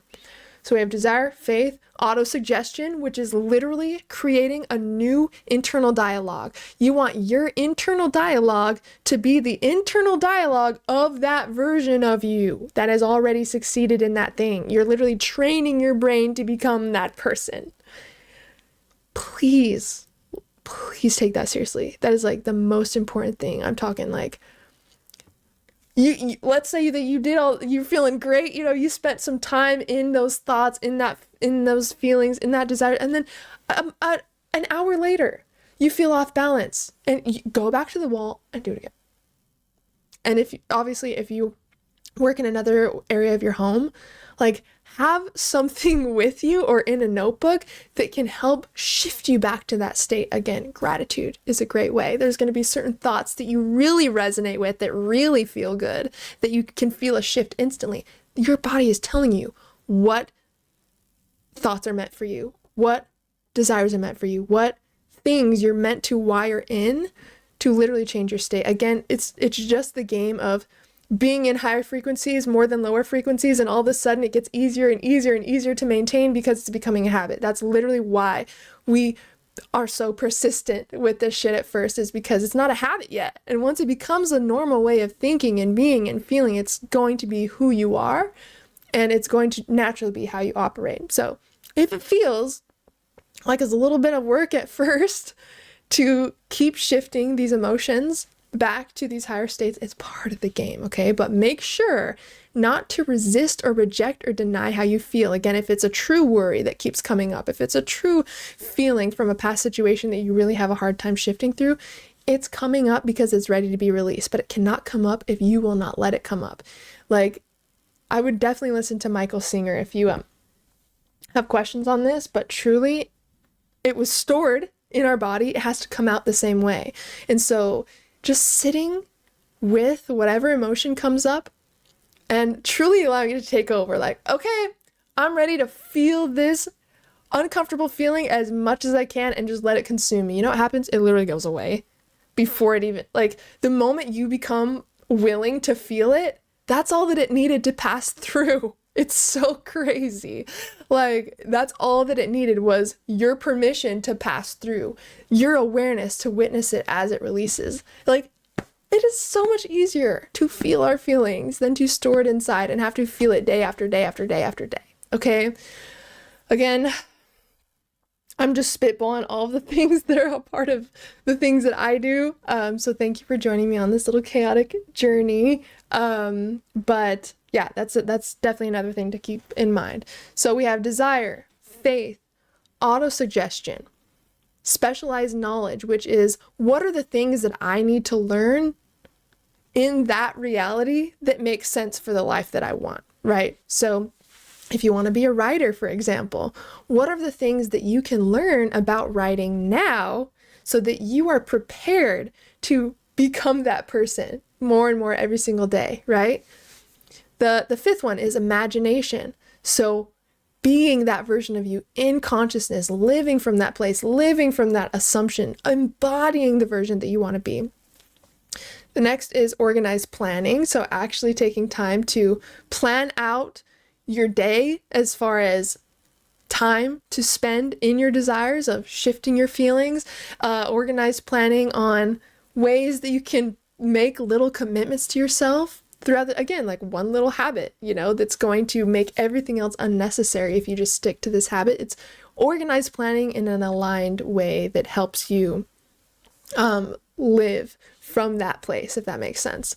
Decision making. So when something comes into the physical reality, taking aligned action. So let's say you wanted to be a writer, but then someone reached out and they're like, oh my God, hey, I'm not sure if you've done this before, but we're looking for blah, blah, blah, blah to write this. Your job is just to say yes when your desire finally comes into physical reality.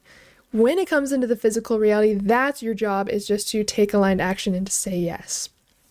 Persistence is the next one. And this is truly being persistent in the state of consciousness that you're assuming, persistence in your habits, and persistence in dreaming for those bigger goals. Don't bring your goals down because you don't think you're going to be able to accomplish it. That is not in trust.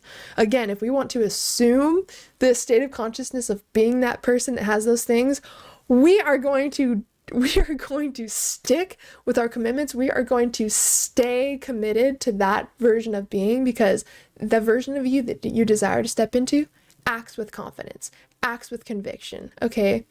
And I know you know that. So instead of like the what would Jesus do type of deal, is literally you're going to do that, but what would this version of myself do in this situation? Every chance you get, you're wanting to embody that version of you. The next one is using a mastermind. So really what a mastermind is a group of like-minded people that have similar goals to you, who can not only support and celebrate your goals, but they also help keep each other accountable for that higher mind, for whatever they're accomplishing. And I plan to run a mastermind this upcoming year in 2025. So, hey, if that aligns with you and we our universes align, maybe that would be a cool mastermind to join. Sexual transmutation, which is really about transmuting sexual energy into creative energy. This is a super cool topic. Energy is energy, right? It can just take different forms. And so it's really about using all of your extra energy and literally turning that into pure creative power for whatever you're wanting to assume or create or attract in your life. And then the sixth sense is the 13th principle. And really that comes in naturally when you start to assume this new state, when you start to set these bigger goals, intuitive ideas will come in, things that don't even make sense. And it just somehow, like, everything just seems to be in divine timing, in divine placement, in divine order. That happens when you start to step into who you're truly meant to be. The universe does every single thing to support that version of you. Truly. And one thing I was going to say that I totally forgot to say a while ago is, if you guys remember when I was talking about when you step into who you're meant to be, flow just starts to happen. Like, time can collapse and everything just feels easy. It's like Rhonda Byrne, who wrote, when she was writing The Secret, she was having so much just, resistance when writing The Secret. And I remember her telling the story of when she actually sat in the energy of already having The Secret written as a book and seeing it reaching millions and millions and millions of people. And after assuming this state, I think it was maybe a couple days after or whatever, she wrote The Secret in 2 weeks. So all of that time she felt like she was wasting trying to write the book. She just assumed the state of consciousness of already having her desire, and then time collapsed to get her there. Because once you are in alignment, that means you're not in resistance, and the magic can actually flow, right? And so trust that things will happen is exactly as they're supposed to if you can maintain that level of assumption that your desires are already fulfilled. And again, that is removing all of the fears around your desires not happening. And you know how sometimes you're dreaming big, you're assuming these new dreams or these states of consciousness, and then in your mind's eye, spontaneously, you just see it not working out. You're like, okay, well, what if this happens? And you literally see your mind creating a vision of it not working out.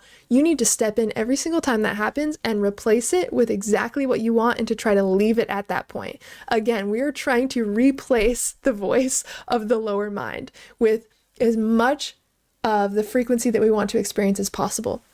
I don't feel like you're fighting the mind at first, because it really is. It's like the lower mind fighting the higher mind. They're like fighting for the microphone. But the more you give the microphone to the higher voice, the less the lower mind is going to want to take the stage, because it sees how fucking much the higher mind's killing it. Okay.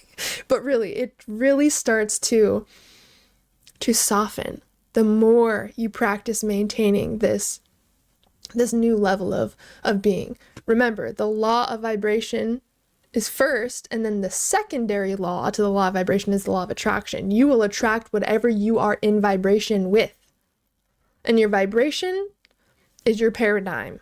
Your paradigm is your personal reality. Your personal reality is the thoughts that you think, the feelings that you feel, and the actions that you take.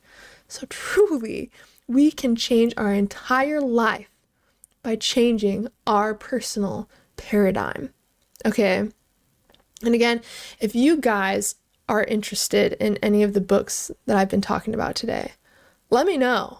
Seriously, let me know, because I can totally send you guys a link to like my audiobook playlist, even if that's something that's helpful. And I also plan on doing a book club in 2025, because I think it would be cool to go through these books like as a mastermind, as a community, and really integrate and embody these universal laws, these teachings, and be in a mastermind where we can witness everyone's lives changing and evolving. And having that support, having that mastermind can absolutely be so helpful. And I'm reading all these books and I have very few people to talk to about it, because when I want to learn something or when I'm interested in something, I become like completely obsessed.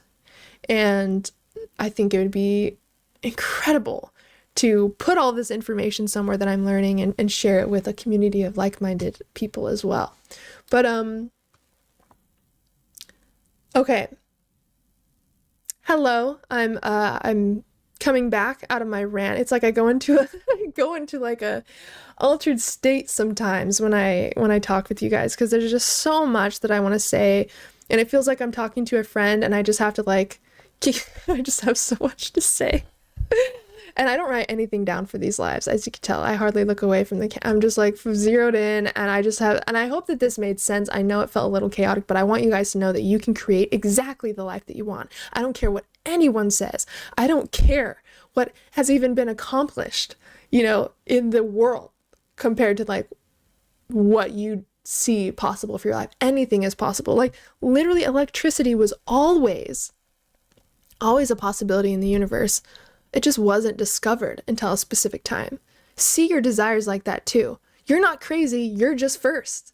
You just may be the first one to do it this way. You're the one that is the first to this idea. Like truly suspend fear and disbelief and know that if any fear or any doubt or any disbelief comes up, it's the lower mind speaking. It's the part of the human that cannot even fathom there being energy or realities that we can't physically see. The lower mind is literally based off the 1% that we can see, which is visible light.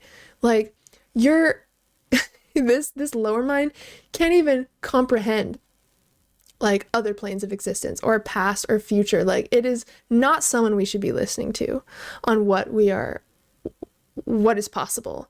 If anything, your lower mind should represent the limitations that are false that we have made ourselves believe are true. Like let it represent that for you. Like don't let it represent truth or what you're capable of. And if I can do anything, I want to help you know that you can live an absolutely magical life and you can create the life that you've always dreamt of. And if there's any way that I can support you or celebrate you in that, that's what I want to do. And I'm really excited for this next year because I plan to create a lot of ways to help support you in living the life that you desire. A lot of spaces and containers for us to hang out together and to literally create the life of our dreams. And even though I'm chaotic and I'm ranty and I don't plan what I'm going to do for these live streams, I hope that it's still been helpful in helping you realize how fucking magical you seriously truly are, okay? And you're hearing this message for a reason. You're literally here for a reason. You were brought here to hear this exact thing for a message. You know why? Because it's your time. Because this year is your year. And it's no more new year, new me type shit, okay? New level of consciousness. New assumptions of my state of being. New me, okay? But let's get ahead of the new year. Let's start dreaming now. Let's start mapping out our desires now. Let's truly start looking at not only our goals, but like way more importantly, the version of us who is able to accomplish them. Because the only way that we're going to accomplish them is by doing the things that version of us did, and we can see that entire process with our beautiful consciousness. How incredible. We can collapse time and we can look at the end of our desires and who we truly are and allow that to be the eyes that we see our reality through. I love you guys so much. I'm going to go ahead and read through some of these chats before we head out. Oh my god, thank you guys so much for chatting and hanging out. I didn't even look over now. I was so excited to chat with you guys. Yes. Hello, Stan. Okay, I'm gonna give some shout outs to everyone here. Greg, what's up? Tiffany, thanks for hanging out. Anime girl, what's up? Burnt Pop-Tarts, I love you. Oh my goodness. Stan Williams, how's it going? Woodcutter Dave, what is up? Oh my god, you guys are the best. Yes. Reality shifting is also part of Lucid Dream. Yes, if we're talking like TikTok's version of reality shifting, that is definitely conscious dream work, just like lucid dreaming. Yes. Your hair is so beautiful, girl. Oh my god, thank you. It is. I just cut it not too long ago. It is a little bit long again, but I think I really just needed to trim it because I couldn't even, okay, like when you don't cut your ends for a little bit, it's just hard to do anything with your hair. You're like, I'm just about to cut this off. But I trimmed it up. I'm feeling okay about it, and I appreciate your compliment. Thank you. Yes, let's start a book club. I know. Yeah. Oh my God. Would you guys like that? I need more. Yes, I need more little bookworms to talk to you about this. I'm telling you. Oh my God. Ever since I got my Audible subscription, oh my God. I was reading like 2 books a day for like a week. I was like, my brain hurts. I need to stop. But it's helpful because they're all related books and they're like all saying the same thing. And it's just like really been messing with my mind in like the most beautiful way. And I would love to be able to talk to people about it. Have you ever seen half animal / human figures during OBEs? Whoa, I don't know exactly. I don't think so. That's cool. What was yours like? That would be super cool and trippy. Oh my God, there's totally a reality that like where the human kingdom, the human and animal kingdom have merged. That seems like a very mystical world, honestly. Neville Goddard has God's name in his name for a reason. Dude, I'm telling you, he's giving away the secrets.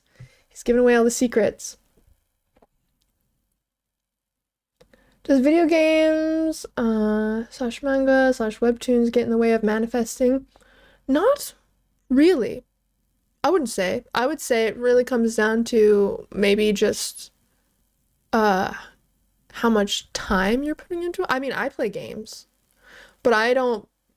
A lot of the games I got a wheel recently, the little driving sim, and I've been playing American Truck Simulator. I've literally been playing a game where I deliver big loads on my semi truck across the US, and it's like a realistic type of driving simulator, and it is so fun. See, and so I've been dreaming of driving trucks. Kind of random. I didn't expect to like that game so much, but I love the realism of it, and it's so fun. So I'd say not really. Obviously, just make sure that you are managing your time in a way that feels good. But I'd say that video games can help influence your dreams in a powerful way. Just depends on, what you want to dream about, number one. Bloomsy! Glad this channel found me. Oh, I'm glad it did too. Thank you so much for being here. Oh my God. So good to see you. So good to see you. Oh my gosh. Yes, this was meant to happen in the past so I can see it differently in the present. And keep in mind, you were never meant to be 100% the perfect partner, 100% the perfect daughter or son, 100% like life is always 50-50, and those past versions of you had to happen to show you who you are meant to be after that. Like the only reason we are who we are now is because of the lessons we experienced. It's absolutely necessary. Every single part of our path is necessary. And if you truly see it like that, that level of acceptance is going to cultivate so much self-acceptance that you'll naturally feel more worthy of your desires. Like a lot of us don't feel worthy of our desires because we beat ourselves up about who we used to be or the things we've done or this or that. And when you start to see it as all a pivotal part of the entire journey to get you to where you're meant to be, you start to just experience this level of like self-love and awareness where you can love every version of yourself, even if that version of yourself is not what you would do now. And if you wouldn't do then what you know now, that shows that you've grown from that. It's your past, and like being kind of like like cringing over your past is proof of your growth, is proof of the amazing growth that you've gone through, You have made a huge difference in my life. Destroying the things you've taught me. You have no idea how much it means telling me. Tiffany, I love you. I'm gonna cry. I'm really gonna cry. I love you guys. Oh my God. Yes, those books have a lot of knowledge. Oh my God. Yeah. Oh my gosh. You guys, there's this book called It Works, and it's literally 15 minutes, literally from the 1900s, and it's like all of the stuff you learned about manifesting and like universal laws condensed into 15 minutes of literally the process of what you need to do. Oh my God, so good.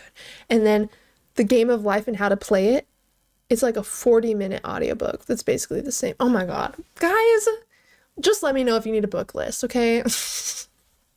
I don't want to bore you guys, but let me know if you need a yeah, let me know if you need a book list. Let me see. So the book, apparently the person who wrote it kind of wanted to not receive all of the praise or credit from writing the book. They really wanted to focus on the message from the book, and so they're kind of anonymous, sort of, is from what I've looked up. But the author is listed as R.H. So R.H. Jarrett. I'll put it H. Jarrett. Okay. Hello? Okay. Don't worry, I'm here. You got okay. You know what I should do? Do you guys want my audiobook list now? I'll just give it to you. I'll just give it to you. Let's all just okay. So I guess I can like post my audio or my Audible book list in like the Telegram. But I have one on YouTube also. As far as my audiobooks that I save on here. So like half I read listen to on Audible, and some I listen to on YouTube, and then of course I have some like physical books that I read. But I found the coolest channel the other day called the Master Key Society that literally has all of these incredible books on it just for free, like Napoleon Hill's gives book. us powerful. Oh, sorry. I'm in the middle of reading a book. I just okay. Oh, look, it looks like I'm reading How to Be a Genius or the Science of Being Great by Wallace D. Wattles, and it was written in 1911. It's so good, dude. I'm telling you, these books, I'm so excited. Okay, how do I, sorry. I'm trying to,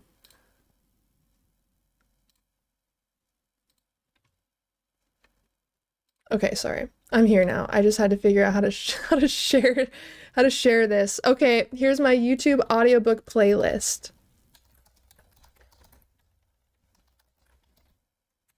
There you go, friends.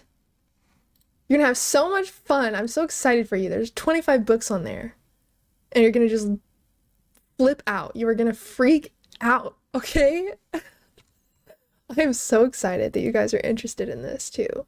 Because now I have so many more ideas for classes I could do, in-depth courses, masterminds, group coaching. Oh my God, what I've been learning from these books about the science and universal laws, and then what we do with dream work, putting that all together, we are literally going to be superhuman. We're literally unstoppable. I'm so excited about this. Like, it is going to just amplify all of the work that we already do. And I'm stoked as fuck, guys. I'm so excited. Of course, Tiffany, oh my God. How do you grow your hair so long? So I don't know if you guys know this. I used to have literally half of my head shaved. Let me see if I can show you a picture. I used to do hair modeling when I was in high school. And one of the rules was that I can get that stuff done for free, like my makeup, hair, and nails for their little modeling competition things. But that I didn't get to choose what was done to my hair or anything. And so I actually used to have half of my head literally shaved. Oh, here it is. Okay, I guess I'll show this. It's fine. Okay, I'll show you. Okay, whatever.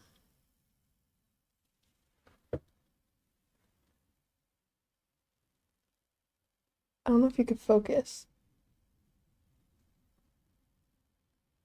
Oh my God, I hate this. I know you can kind of see it.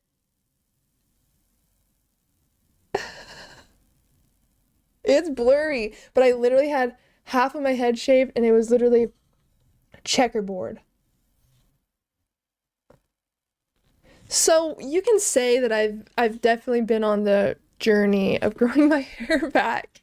And now if you want, I'll show you, almost fell, what it's like. Oh, I just ripped some of my hair out. That's fine.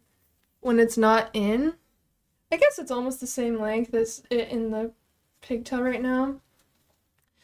But I've definitely thought about making some videos. Like, I just got these heatless curlers that are like a pain for me to learn how to use.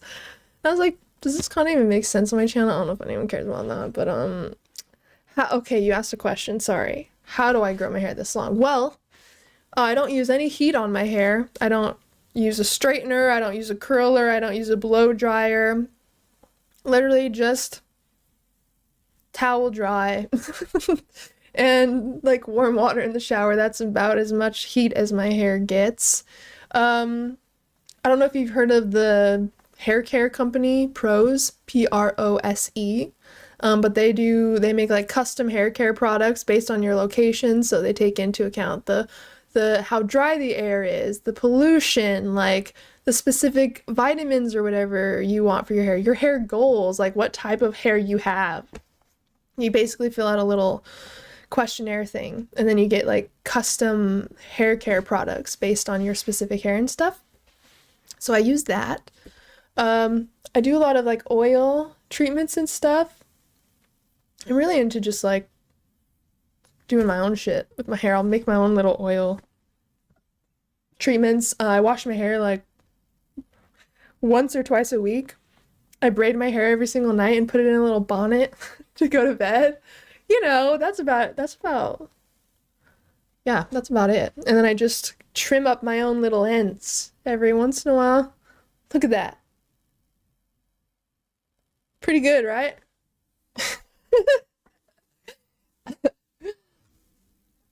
Yeah, dude. I was probably like 15 in that picture. And I'm 28 now. So, sorry, I was doing math. I couldn't do simple math. So, yeah, like 13-ish years of growing it out. And then I'm just very careful with brushing it.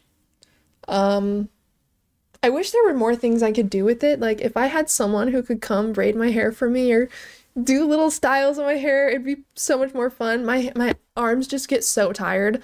I'll be like super excited to try something new with my hair, and I'll get halfway through and I'll be like, you know what? I don't want to.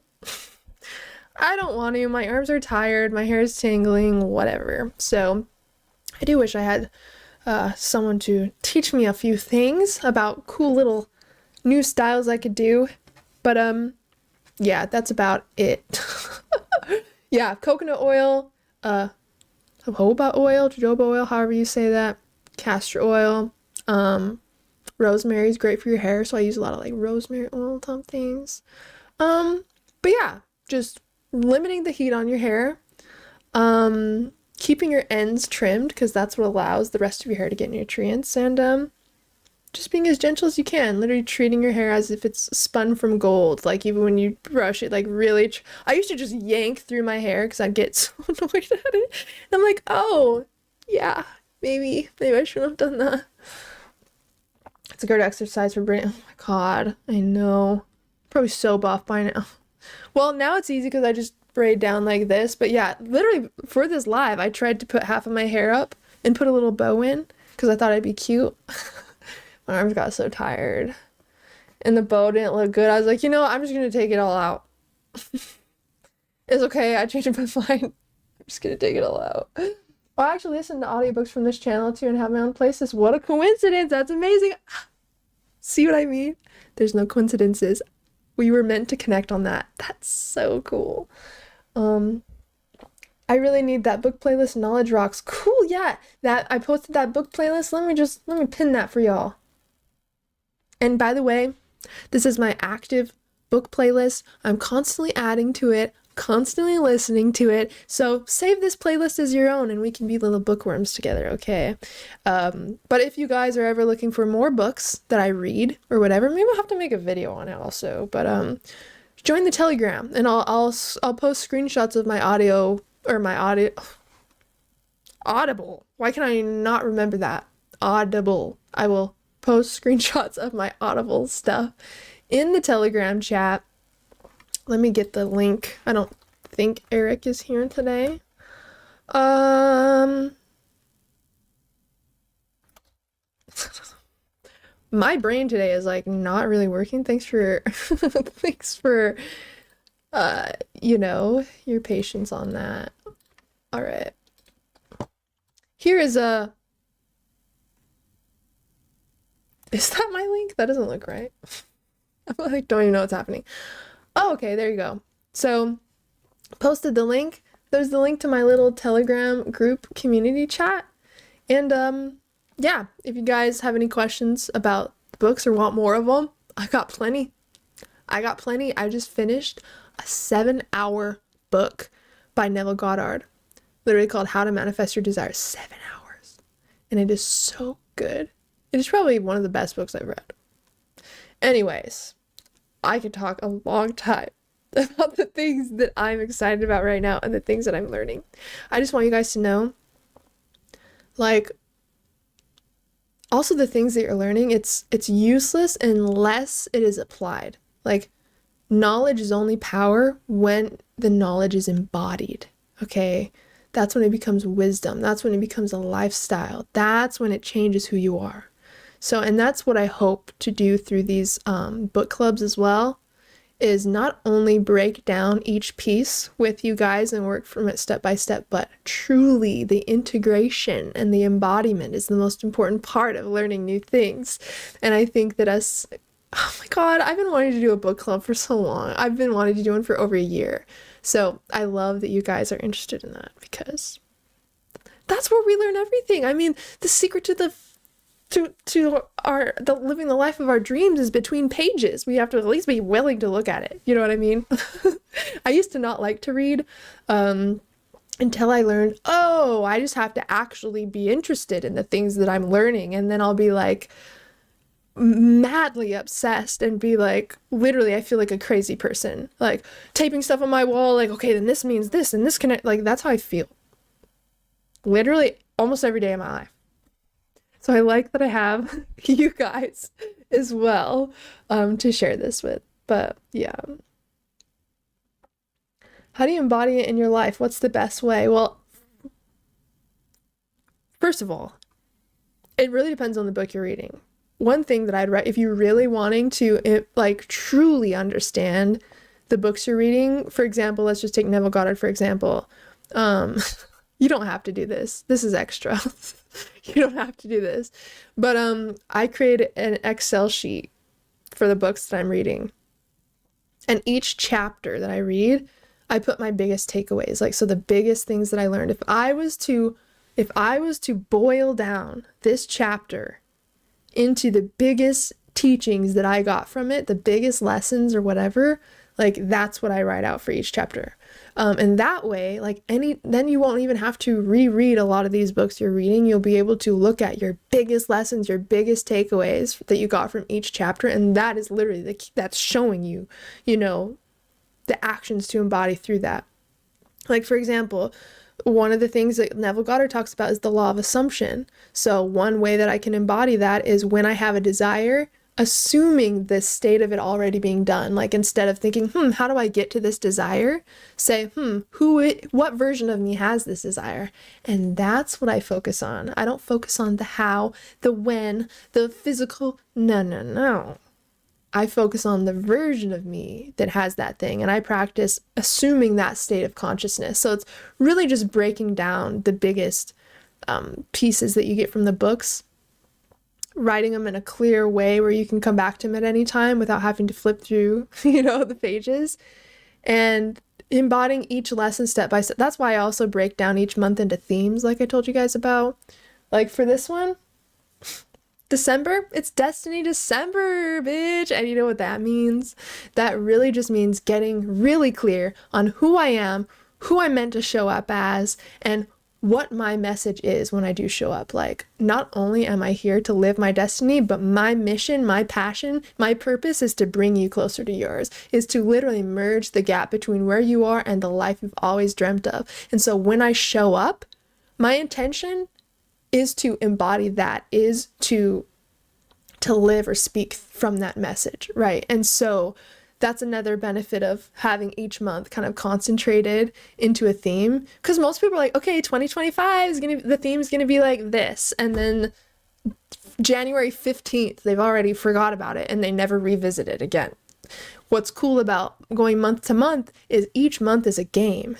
Each month you're like playing your own specific game with yourself and life, and it makes every moment purposeful. There's 4 weeks in a month. You could even break this down into week by week. Like, you are in your own little soul school, and the more you check in, and review where you're at, the more time you'll have to pivot and come back to where you want to be. If you just set your goals for the first of the year and then don't even address it for the entire fucking year until you're at the end of the year, you are never going to move, right? And so, like, even at the end of the day, you could break it down by day if you don't want to do it month. Okay, what went well today?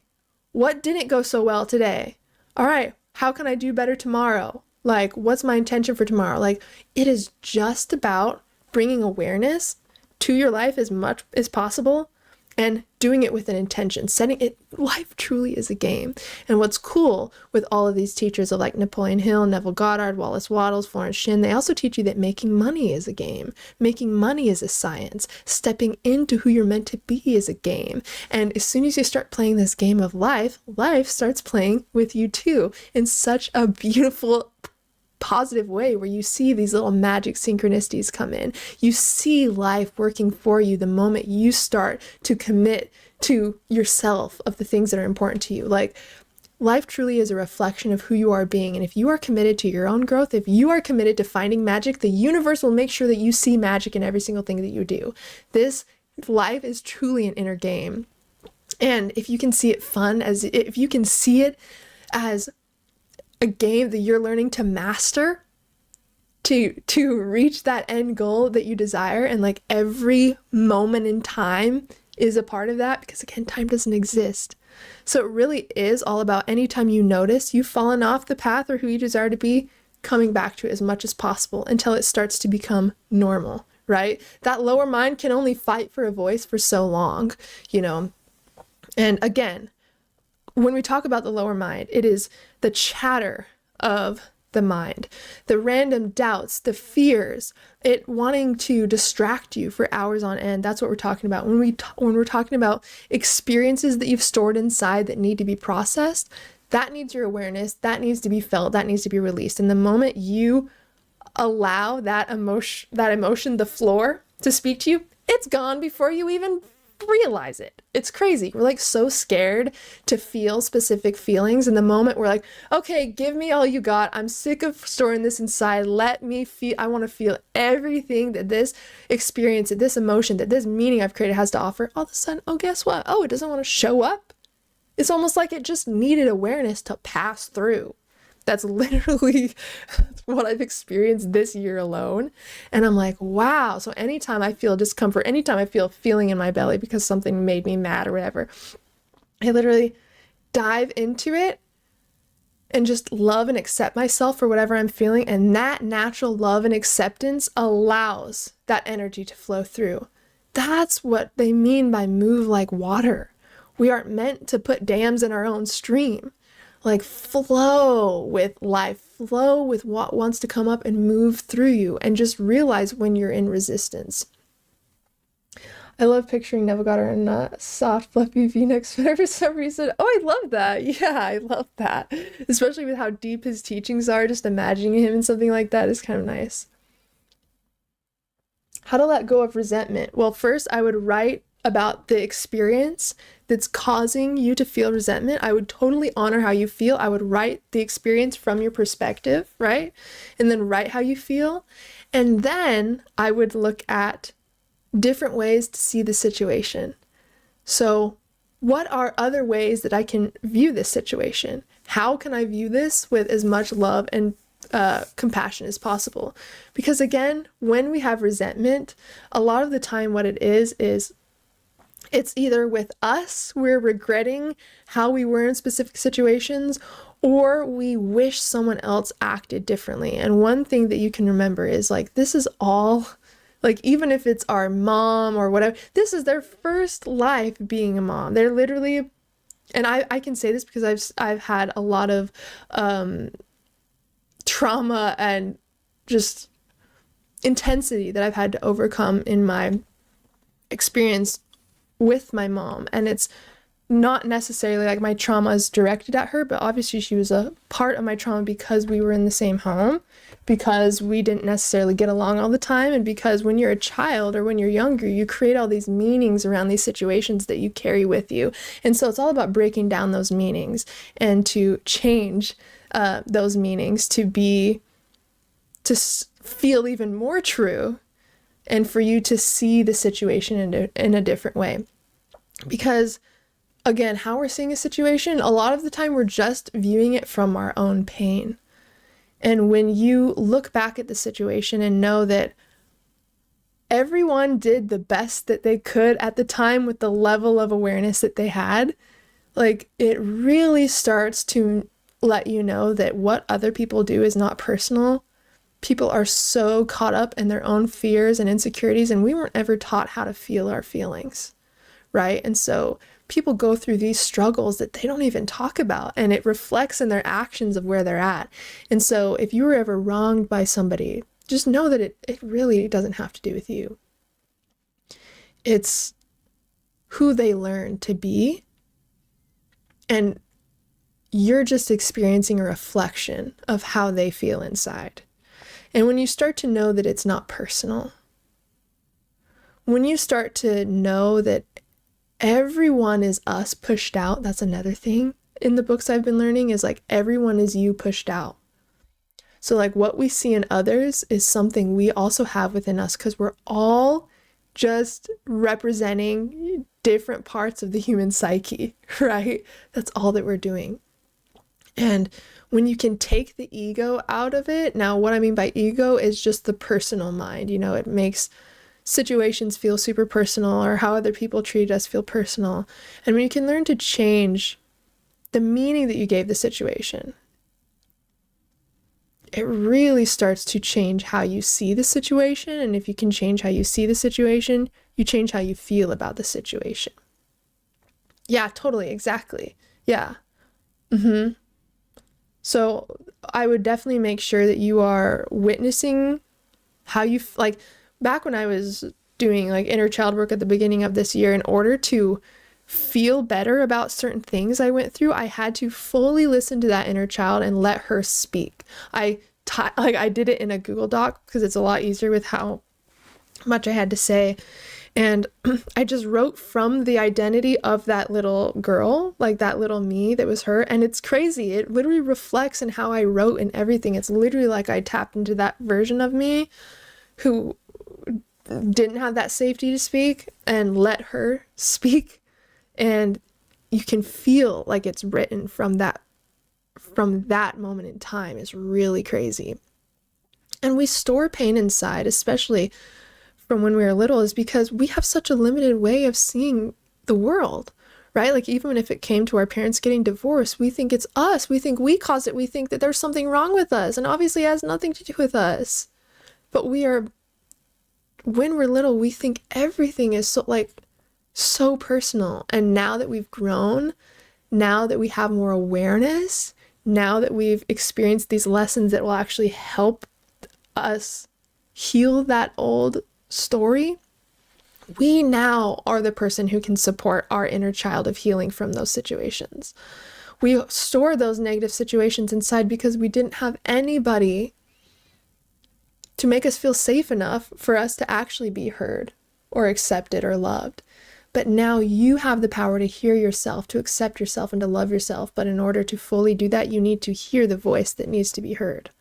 And you can tell there's a difference between just like the little annoying ego where like someone pissed them off that day, right? And then stories that have been playing for years and years and years that you're trying to heal. There's a difference. There's one that actually has to do with what you went through, and then there's one that is just the mind being the mind and judging and creating preferences in the situation that we're in. That one we can easily release just by shifting away our awareness.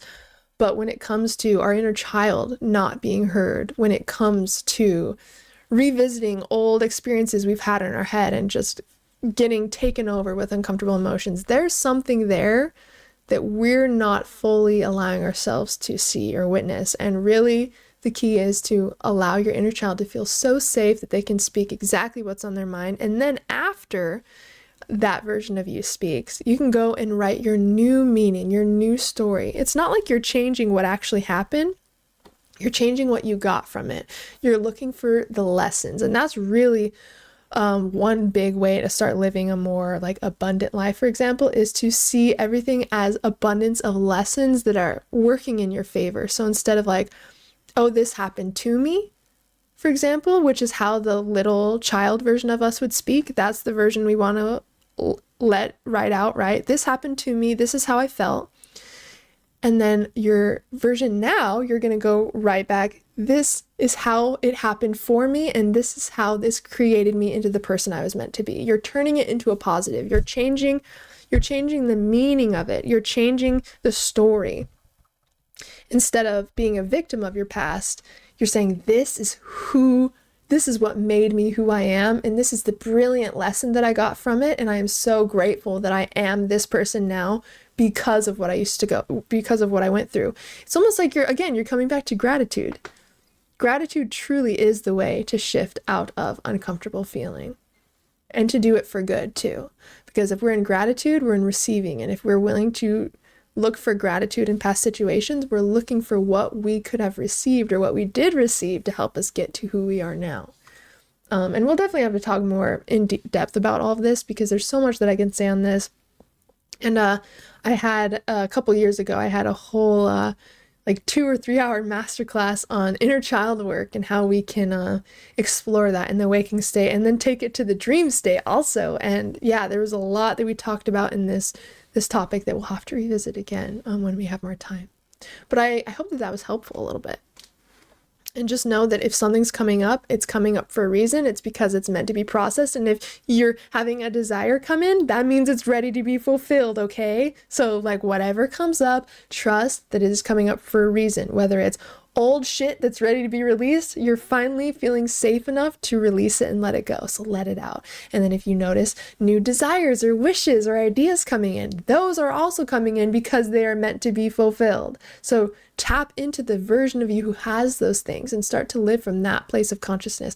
And you will see those things come into your life like magic. And that is a guarantee. And that is a promise. And I am 100% confident in that. So I can't wait for you guys to experience the life that you were always meant for, and the version of you that you're always meant to be. And you're hearing this at this exact time because it is not your time, baby. And I'm here to walk you through the magical year of 2025, and we're gonna make some fucking awesome shit out of it. Okay, I am so ready to support and celebrate you every step of the way of your beautiful magical life. Okay. And I just appreciate you guys being here with me.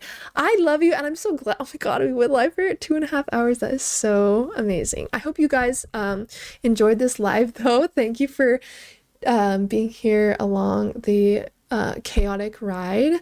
I guess it wouldn't be one of my live streams if it wasn't a little bit chaotic. So I guess we did great. Yeah, woohoo, let's go. Yeah. And this next live stream, it looks like that's going to be on the 27th.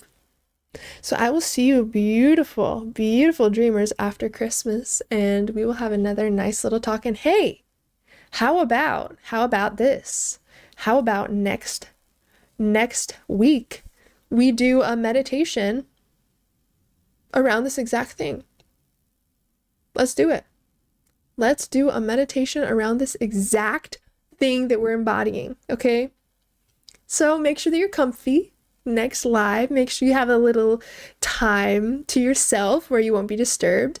And bring with you a little list of exactly the life you're going to step into, the things that you are going to have accomplished.